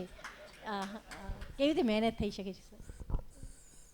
આજના દિવસે એક એવું કૃતિકા બેઠી છે મારી પત્ની, કે ભગવાને એવું કંઈ બનાવ્યું છે કે હું દરેક વસ્તુના જુદા કમ્પાર્ટમેન્ટ રાખી શકું છું. હું સાંજે ક્યારેય ઘરે હોસ્પિટલ લઈને નથી આવ્યો, પૂછી જુઓ. રાતના હું 1:30 વાગે આવતો. હું 150 પેશન્ટથી 170 પેશન્ટ રોજના જોતો કોરોના સુધી. અને હું રાતના છેલ્લું પેશન્ટ જોઈને 1:30 વાગે નીકળું તો બીજા દિવસના 5 પેશન્ટ બહાર લાઇનમાં સૂઈ ગયા હોય બીજા દિવસ માટે. એટલું બધું, પણ છતાં રાતના 12 વાગે હું તો હસતો જ હંમેશા ઘરમાં દાખલ થાવ. કારણ કે મેં મારા વ્યવસાયને, મારા પીડાને, મારી લખવાની ક્ષમતાને ક્યારેય મારા મન ઉપર હાવી થવા નથી દીધું. એ બધું એની મેળે થયા કરે. આપણે ઘરની અંદર આનંદ રહેવો જોઈએ, કારણ કે ઘર સારું હશે ને તો સમાજ સારો થશે. મારા ઘરમાં કોઈ દિવસ હું એ સાક્ષી છે કે ક્યારેય હું ઉદાસ મોઢે કે હોસ્પિટલમાં ગમે એટલો ઝઘડો થયો પેશન્ટ જોડે હું ડિસ્ટર્બ થઈને આવ્યો એવું ન બને, ક્યારેય ન બને. કારણ કે એ વસ્તુ જુદું રાખવું જ પડે આપણે. અને એ જ જીવન જીવવાની કળા છે કે તમે આજે પીડા બાળકોની જુઓ છો તો બાળકોની પીડા જોઈને વ્યથિત થઈ જાઓ એકદમ, પણ હું એ સમયે દુઃખી ન થાઉં. હું એ વિચારતો કે આને કાલથી આ દુઃખ કેમ ઓછું થાય, એના લીધે મને મજા આવે છે. જો હું એના પીડાથી દુઃખી થઈ જાઉં તો એવું ન ચાલે. એની કરતાં આને કેમ કરી શકાય? અમદાવાદમાં મોકલવાની જરૂર છે, તારી પાસે કેટલા પૈસા છે? 1500 રૂપિયા ખૂટે, ચાલે મારે લઈ જા, તું નીકળ અત્યારે, ટેક્સી હું બંધાવી દઉં. એટલે બહુ મજા આવી. એટલે હું પીડાથી વ્યથિત ના થયો, પણ એ પીડાને ઓછી કેમ કરી શકાય એના વિચારોમાં જ રહ્યો હંમેશા. નમસ્તે. પ્રોફેશનલી આટલી બધી વ્યસ્ત લાઈફમાં આ લખવાનું કે વધારવાનો વાંચવાનો સમય એ તમે ક્યારે કાઢો છો? આ તો તમારા 1:30 વાગી ગયા પ્રોફેશનમાં. મારે MBBSમાં ગયો ને ત્યારે MBBSમાં કેવું હતું, હું સાવ ગામડામાંથી ગયો હતો બેન. ગુડ મોર્નિંગ, ગુડ નાઇટ 2 શબ્દો આવડતા અમે ગયા ત્યારે. અને મેડિકલનું આખું ભણતર અંગ્રેજીમાં, કશું જ આવડે નહીં. પહેલું અઠવાડિયું તો બધા લેક્ચર ઉપરથી જ જાય. શિક્ષકો કોઈ એલિયન ભાષા બોલતા એવું લાગે, ટીચર્સ. એટલે મેં શું નક્કી કર્યું કે કાં તો તમે મહેનત કરો અને કાં છોડીને જતા રહ્યો. આને લાયક બનવું હશે તો મહેનત કરવી પડશે. એટલે હું રોજ રાત્રે 10 વર્ષ સુધી રાત્રે 4:30 સૂતો અને 8 વાગે ઉઠતો. બપોરે 30 મિનિટની ઊંઘ, એટલે 4 કલાકની ઊંઘ મેં 10 વર્ષ લીધી છે. અને એ ટેવ એવી ચાલુ રહી કે હું 2000માં કોરોના આવ્યો ને ત્યાં સુધી હું રાતના 2 થી 2:30 કે 3 વાગે સૂતો. એટલે આ લોકો બધા કૃતિકા તર્જની મારી દીકરી સૂઈ જાય, 12 વાગે સૂઈ જાય એ લોકો, પછી 3 કલાક હું એકલો બેઠો લખતો. એ ટેવ જે મેડિકલની હતી એ ચાલુ રહી. અને કોરોના પછી મને હવે થાક લાગે છે, પણ ત્યારે મને થાક પણ ન લાગતો. સવારે 8 વાગે ઉઠું, 4 કલાકે હું પછી તો ફ્રેશ જ હોઉં હંમેશા. અને પાછા 150 પેશન્ટ જોઈને પાછો રાતના 11 વાગે 12 વાગે પાછો આવું. અને હું સળંગ પેશન્ટ જોઉં છું. હું બધા ડૉક્ટરો જે 2 શિફ્ટ પાડે એવું નહીં, સવારે 9 થી 12 ને સાંજે 4 થી 6 એમ નહીં. હું સવારે 9 વાગે જાઉં તો રાતના 1:30 વાગે જાઉં સીધો, સળંગ 15 કલાક. આ કે આટલી બધી પેશન્ટની સંખ્યા મેં ટોટલ આટલા વર્ષની અંદર 11 લાખ દર્દી જોયા.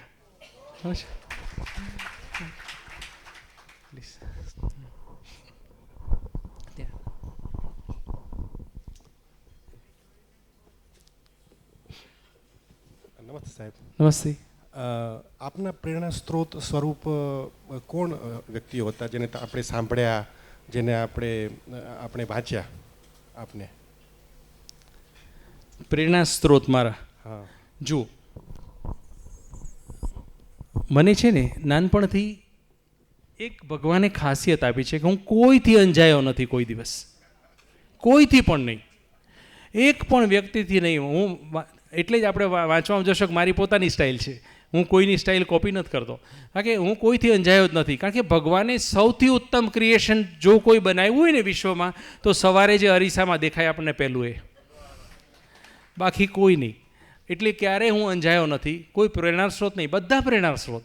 મારો તો પેલો દત્તાત્રેય ગુરુદેવ જેવું છે કે બધાએ ગુરુ, એણે તો 24 ગુરુ કર્યા હતા. તો આપણે તો જે મળે એ ગુરુ, બધાથી આપણે અંજાઈએ, બધા પાસેથી કાંઈ મેળવીએ. પણ આ પ્રેરણા સ્ત્રોતને આને પછી આગળ વધ્યા એવું નહીં, એવું કોઈ નથી. અને વાંચવાનું, બેને પૂછ્યું હતું કે વાંચવાનું ક્યાં શક્ય બને? મારી બેન વાંચવાની સ્પીડ બહુ સારી છે, ભગવાને મને આપી છે. 90 પાના 1 કલાકના હું વાંચી શકું છું ગુજરાતીમાં. અને મારા સ્કૂલમાં, પ્રાથમિક સ્કૂલમાં 4થા ધોરણ સુધીમાં અમારી જે સ્કૂલની લાઇબ્રેરી હતી એમાં 475 ચોપડીઓ હતી. એ મેં 475 ચોપડી હું 4થું ભણીને બહાર નીકળ્યો પહેલાં મોઢે કરી લીધી હતી, વાંચી લીધી. એમાંથી આજે ઘણી બધી વાર્તાઓ મને આજે યાદ છે.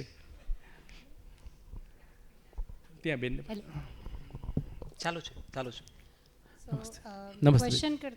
ક્વેશ્ચન કરતાં વધારે મારે તમને કહેવું છે. બોલો. હું 8મા 9મા ધોરણમાં અમારી સ્કૂલમાં સાયલન્સ પ્લીઝ ચોપડી હતી. મેં સૌથી પહેલાં એ જોઈ હતી અને મેં વાંચવાની શરૂઆત કરી હતી. તો એ ચોપડી વાંચીને મને એઝ અ ડૉક્ટર કોઈ આટલું સારી રીતે લખી શકે એ વસ્તુ જોવા મળી. અત્યારે હું ખુદ ડૉક્ટર છું અને કમ્યુનિટી મેડિસિનમાં રેસિડન્સી કરું છું. મને તમારી સ્ટોરીઝ યાદ છે બધી, એકલી એ સિરીઝ નહીં, એ સિવાય તમારે મોતીચરણ સિરીઝ એ પણ વાંચેલી છે અને જે તમે બરમુડા ટ્રાયેંગલ અને લોટુનની ગુફાઓ લખી છે એ બધી વાંચી છે.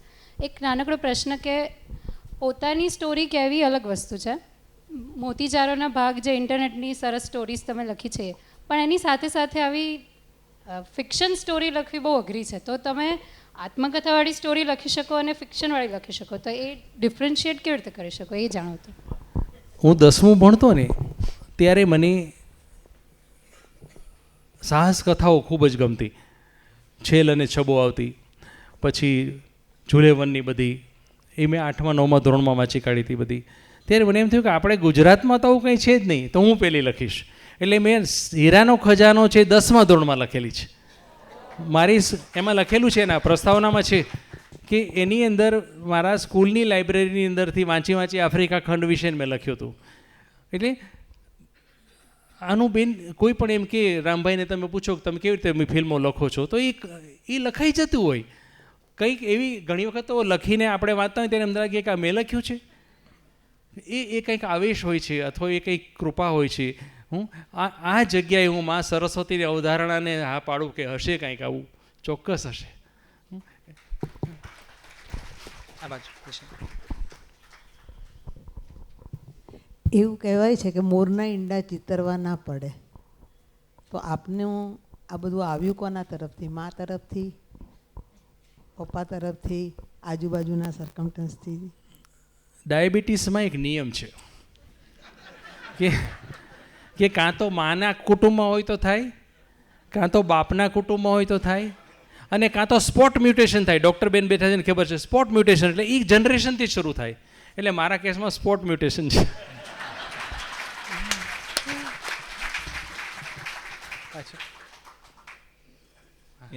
હેલો સર, તમે જે આજે જીવન જીવવાની કળા વિશે કહ્યું એમાં તમે બહુ સરસ વાત કહી, but doing it every day is a choice, right? તો તમે હવે એ દરેક વસ્તુ દરેક ક્ષણ પર એક ચોઇસ છે જે તમારે યાદ રાખવું પડે કે હા મારે આ રીતે મારે જીવવું જોઈએ કે આ મારે કરવું જોઈએ. How do you make that choice every day four so long? હું સમજ્યો નહીં ફરી વાર કે આ બધું એટલે હું એક પછી એક ગોઠવી કેવી રીતે શકીએ, બરાબર ને? તમે આ જીવનમાં અમલ તમારે સતત પ્રેક્ટિસ કરતું રહેવું પડે, તમારે સતત તમારી જાતને યાદ અપાવતા રહેવું પડે કે મારે આ કરવાનું છે કે મારે આ કરવું જોઈએ. એને રોજ કઈ રીતે પ્રેક્ટિસમાં મૂકો? જો આ મેં કીધું ને એ સ્કૂલ જેવું છે, શાળા જેવું. શાળા ગણિતે ભણાવે, વિજ્ઞાને ભણાવે, સંસ્કૃતે ભણાવે ને ગુજરાતી ભણાવે. વિદ્યાર્થી પોતાના એપ્ટિટ્યૂડ મુજબ એ આગળ વધે, બરાબર છે? કે કળાના જીવન જીવવાની કળાના 6 મુદ્દા મેં 5 મુદ્દા આપ્યા, તો આપને જે પસંદ પડે એ નક્કી કરો, એની આગળ વધો. બધું જ કરવાની જરૂર નથી, બધું બધા કરી ન શકે. તેંડુલકર ચિત્ર સારા ન દોરી શકે, ઘણીવાર બની શકે, ક્રિકેટ સારું રમી શકે. લેટ હિમ પ્લે ઇટ, અને એમાં ઇનામ કાઢશે. આપનું એપ્ટિટ્યૂડ શું છે, આપણો આત્મા શું ઈચ્છે છે. આત્મા જુઓ, આત્મા એટલે આપણી એક અંદર એક ઇનર સેન્સ હોય છે, એ આપણને દોરતું હોય છે કે તમે આ કરો, તમે આ ના કરો. મારી એક ચોપડી છે, એની અંદર પેલું વાક્ય છે કે whenever you are in conflict always listen to your heart, because your heart may be on the left but it is always right. બરાબર? પ્લીઝ. સાહેબ તો મને કદાચ નહીં ઓળખે, પણ હું સાહેબનો જુનિયર છું 2 વર્ષ, બરોડા મેડિકલ કોલેજમાંથી. તો સાહેબ ત્યારે પીડિયાટ્રિક ડિપાર્ટમેન્ટમાં હતા અને અમે લોકો મેડિકલ સ્ટુડન્ટ, પણ એ લોકોની બેચ જ એટલી સારી હતી ને. એક ડૉક્ટર ડીસી પટેલ કે જે તો સંન્યાસી જ થઈ ગયેલા, પછી એક ડૉક્ટર શ્રીધર હતા, એક ડૉક્ટર રાજેશ તેલી, સાહેબનું આ 4-5 જણાનું ગ્રુપ, અને એક મેહુલ ઠાકર પીડિયાટ્રિશિયન. તો એ વખતે એ લોકોએ MMA કરીને મેડિકલ મેડિકોસ એસોસિએશન કરીને એક નાની રૂમમાં ટોટલી સ્લમ એરિયા હતો, ત્યાં હાર્ડલી 6x6 ફૂટની રૂમ હશે, ત્યાં એ લોકોએ પેરેલલ ઓપીડી ચાલુ કરી હતી સાંજે. અને એ વખતે 50 પૈસા અને ₹1 ફીસ, અને એનું પાછું રજિસ્ટર મેન્ટેન કરવાનું, અને એની જે ઇન્કમ થાય ને એમાંથી ગરીબ દર્દીઓ માટે દવાઓ લાવવાની. અને એમાં આરામ બરાબર છે કે કંઈ પૈસાની આડી અવડી પેલી થઈ હોય, અને એમાં અમે લોકો ક્યારેક જતા, તેમાં જો 50 પૈસા કે ₹1 હિસાબમાં ગફલત થાય તો અમે ધ્રુજી જતા, હવે આપણે જવાબ શું આપીશું. એટલે આ બધા તો સંત આત્માઓ છે કે આપણે બધા એટલા ભાગ્યશાળી છીએ કે એ લોકોનો જન્મ આપણે અહીંયા થયેલો છે. પણ છેલ્લા 2 પ્રશ્ન લેશું માફી સાથે, કારણ કે બધાને એવું છે કે અમારે એમને મળવું છે અને એમને પણ એવું છે કે મારે મળવું છે. પછી આપણે લાઇનમાં પછી બધા ભાવકો ઉપર આવે અને બધાને મળવું હોય તો સમય તો જાય જ. એટલે હું છેલ્લા 2 પ્રશ્ન લઈ અને હવે તમને લેખક સાથે મુખોમુખ કરાવું છું. તો અંતિમ 2 પ્રશ્ન હવે લઈએ છીએ. નમસ્કાર સર. જે પ્રમાણે વાત થઈ કે તમારું શેડ્યુલ આટલું બધું બિઝી હોય છે એમ, તો પછી જે તમારી છોકરી છે અથવા વાઈફ છે તો એની સાથે કઈ રીતે સમય કાઢો છો? અને છોકરીમાં જે સંસ્કાર સિંચન હોય, જે સાથે જમવાની વાત થઈ, તો પછી એ કેમનું પોસિબલ થાય છે? આપે એક વસ્તુ નોટ ના કર્યું કે રાત્રે એ લોકો સૂઈ જાય પછી હું કામ કરું છું. મેં પહેલાં જ કીધું, ત્યાં સુધી એ લોકો જોડે જોઉં છું. બીજું, રોજ રાત્રે જ્યારે હું હોસ્પિટલથી આવું અને જમવા બેસીએ ત્યારે 30 થી 40 મિનિટ હંમેશા અથવા 1 કલાક અમે ડાઇનિંગ ટેબલ પર જ બેઠા રહીએ. હાથ પણ નહીં ધોવાના, કોઈ એવો નિયમ હતો. હાથ ધોવા પણ ઊભા નહીં થવાનું. એ 1 કલાક સંસ્કાર સિંચન, 1 કલાક અજબ ગજબની વાતો. હું દુનિયાભરનું વાંચી લીધું હોય, મેં એ મારા છોકરાને સંભળાવું, એને સમજાવું. એને લીધે જ તમને નવાઈ લાગશે કે મારી દીકરી 28 વર્ષની ઉંમરે એની 2 બુક બહાર પડી ગઈ છે. એનામાં ઉતર્યું હશે તો જ પડી હશે ને. એટલે એને એટલું સંસ્કાર સિંચન કરવાનું અમે જોડે કર્યું જ છે. અને રોજ રાત્રે 1 કલાક જમ્યા પછી ડાઇનિંગ ટેબલ પરથી કોઈનો ઊભા થવાનો એ નિયમ હતો અમારે. એટલે ક્યાંય કોમ્પ્રોમાઇઝ નથી કર્યું, કશું જ નહીં. મેં જે કીધું, મેં શું પહેલાં જ કીધું હતું, આપને ખ્યાલ છે કે હું જે કરું છું, જીવું છું એ જ કહીશ, બીજું નહીં કહું. ક્યાંય પણ મેં આખા જ વક્તવ્યમાં 60 મિનિટમાં એવી વાત નથી કરી જે મેં મારી જિંદગીમાં ન કરી હોય. ઘણા મુદ્દા છે. જીવન જીવવાની કળાના તો ઘણા બધા મુદ્દા છે. 35 મુદ્દા, 36 મુદ્દા, 60 મુદ્દાના એસેસ છે બધા ઇન્ટરનેટ પર, કેમ રીતે જીવન જીવવું. પણ મેં 5 જ લીધા કારણ કે હું એ કરું છું. નમસ્કાર સાહેબ. નમસ્તે. આપના વક્તવ્યના લગભગ બધા મુદ્દા મારા આત્મા સાથે કનેક્ટ થયા છે. એક નાનો પ્રશ્ન છે કે આ રીતે જીવવાનો પ્રયત્ન કરતા રહ્યા છીએ, પણ આજના આજુબાજુના વાતાવરણમાં આપણને એટલું બધું પ્રેશર હોય છે કે તમે સારા રહી જ ના શકો. આ મુદ્દે થોડોક પ્રકાશ પાડો તો આપની ખૂબ મહેરબાની. મારું છેલ્લું પુસ્તક સાયલન્સ પ્લીઝ સિરીઝનું ભાવોની વિનાશ છે. એમાં એક ચેપ્ટર છે, આ 1990ની વાત છે. કોઈ ના વાંચ્યું હોય તો ફરીવાર ટૂંકમાં કહી દઉં છું કે 1990-91માં મારુતિ ફ્રન્ટી નવી આવેલી અને it was a wonder car. એ પહેલાં આપણે એમ્બેસેડરને ફિયાટ જ જોયું છે. દર 13-14 કિલોમીટર આપણે પાણી નાખવું પડે એના રેડિએટરમાં, ધક્કો મારવો પડે શિયાળામાં. એ સમયમાં મારુતિ ફ્રન્ટી કાર આવી ત્યારે હું નામ નથી લેતો, એક કંપનીવાળાએ આવીને મને એવું કીધું હતું કે સાહેબ તમે કાલે સવારે તમારા નીચે ગાડી ઊભી હશે, તમારે અમારી ખાલી દવા લખવાની. ત્યારે મારી પાસે બજાજ કપ સ્કૂટર હતું, એ 11,000 રૂપિયામાં આવતું અને અમે બે એમાં ફરતા. તો ત્યારે મેં એને જવાબ આપેલો કે ભાઈ જો મારી પાસે સ્કૂટર છે, એની બધે લઈ જઈ શકે છે મને, એ નહીં હોય ને વેચાઈ જશે તો હું ચાલીને આવીશ, પણ તારી ફ્રન્ટી મારે ના જોઈ. અને એને બીજું કીધું, એ કંપની આજે લગભગ કહું 25 વર્ષ થયા છે, અરે 35 વર્ષ થયા. એ કંપનીના કોઈ રિપ્રેઝેન્ટેટિવને મારા પગથિયું નહીં ચડવાનું. તમે લોકોને બગાડવાનું કામ કરો છો, તમે લોકોને ભ્રષ્ટ કરવાના ધંધા કરો છો. આજે એક દર્દીને હું ખાલી ખોટી દવા લખું તો એક માણસના 100 રૂપિયા તો ખોટા જાય ને. અને મેં તો એના જે જનરલ મેનેજર હતો એને બોલાવીને એટલું કીધું હતું કે તને ખબર છે કે 10 રૂપિયા કેમ થાય છે? એક દિવસ ખાળીઓ ખોદી આવો. એટલે એવું નથી કે બધું આપણને હલાવી દે છે, આપણે હલી જઈએ એવા છે ને એટલે હલાવી દે છે. શુભ સંધ્યા સાહેબજી. તમારા જીવનની અંદર સારા ને નરસા પ્રસંગો ગયા હોય તો ક્ષણિક ઝલક જેવું આપો તો ઇન્સ્પિરેશન અમને પણ મળશે. શું જીવનની અંદર સારા ને ખરાબ પ્રસંગો થયા હોય કે તમે કોઈ ઇન્સ્પિરેશન અમને આપી શકતા હોય એવું? હલો, એમના માટે જ એમના પુસ્તકોની આખી આ સિરીઝ લખી છે. હું રિક્વેસ્ટ કરીશ. અને પ્રકાશક ચિંતન શેઠ બેઠા છે, ખૂબ આજે પણ પરવડેબલ દામમાં આ પુસ્તકો છે. તમે અચૂક એ પુસ્તકોની મુલાકાત લો, કારણ કે એમાં આ બધા જ પ્રસંગો એને વિગતે લખ્યા છે અને બિલકુલ સમજાવી ભાષામાં 8 વર્ષના બાળકથી લઈ 80 વર્ષના દાદાને પણ રસ પડે એવી એમની કલમ છે. સૌથી પહેલાં નવજીવન ટ્રસ્ટ વતી અને આપ સૌ વતી હું ડૉક્ટર આઈ કે વીજળીવાળાનો આભાર માનું છું. કે તેઓ આજ ખાસ પધાર્યા અને જીવન જીવવાની કળા જેવા અદ્ભુત વિષય ઉપર એમને અદ્ભુત વાતો કરી અને એમનો જે અનુભવ વિશ્વ છે એનો રસપાન આપણને કરાવ્યું. હું અમારા નવજીવન ટ્રસ્ટના ચેરમેન વિવેક દેસાઈ અને પરામર્શક શિલ્પા દેસાઈ, વિવેક રાવલ વતી પણ આપનો ખૂબ આભાર માનું છું. મારી નવજીવન ટોક્સની ટીમ વતી આભાર માનું છું. એક નાનકડી બે જાહેરાત આપ સૌ માટે. આવતા રવિવાર એટલે કે 20 એપ્રિલે આજ હોલમાં સાંજે 6 વાગે, હવે ઉનાળો છે એટલે ઉનાળા પ્રમાણે અમારા બધા કાર્યક્રમ 6 વાગે શિફ્ટ થશે. તો સાંજે 6 વાગ્યા હોલમાં કાવ્ય ગોષ્ઠી ઉપક્રમમાં પારુલ ખખર અમરેલીથી આવી રહ્યા છે અને પારુલ ખખર પોતાની કવિતાઓ વિશે, પોતાના જીવન વિશે સુંદર વાતો કરવાના છે સાંજે 6 વાગે. પછી 4 મે અને રવિવાર ગુજરાતી સુગમ સંગીતમાં જેમની 50 વર્ષની યાત્રા છે એવા શામલ સોમિલ અને આરતી મુનશી, આ 3 આવી રહ્યા છે. અને તુષાર શુક્લ, પદ્મશ્રી તુષાર શુક્લ, એ 3ને પ્રશ્નો પૂછશે અને એ જે ગુજરાતી ઉત્તમ ગીતોના કમ્પોઝિશન કર્યા છે એ અનુભવ વિશે વાત કરશે. કેટલાક ગીતો આપણી વચ્ચે રજૂ થશે. તો 50 વર્ષની એમની યાત્રાને આપણે સેલિબ્રેટ કરવાના છીએ. દરવાજા પાસે એક ડાયરી તમને દેખાશે. એ ડાયરીમાં આપ આપનો વોટ્સઅપ નંબર નોંધાવી શકો છો. તો વીતેલા કાર્યક્રમની યુટ્યુબ લિંક મળશે અને આવનારા કાર્યક્રમની વિગતો આપ સુધી પહોંચશે. તો આપ આપનો વોટ્સઅપ નંબર ત્યાં નોંધાવી શકો છો. આપ સૌ મોટી સંખ્યામાં પધાર્યા એટલે નવજીવન ટ્રસ્ટ વતી આપનો આભાર માનું છું. શુભરાત્રિ.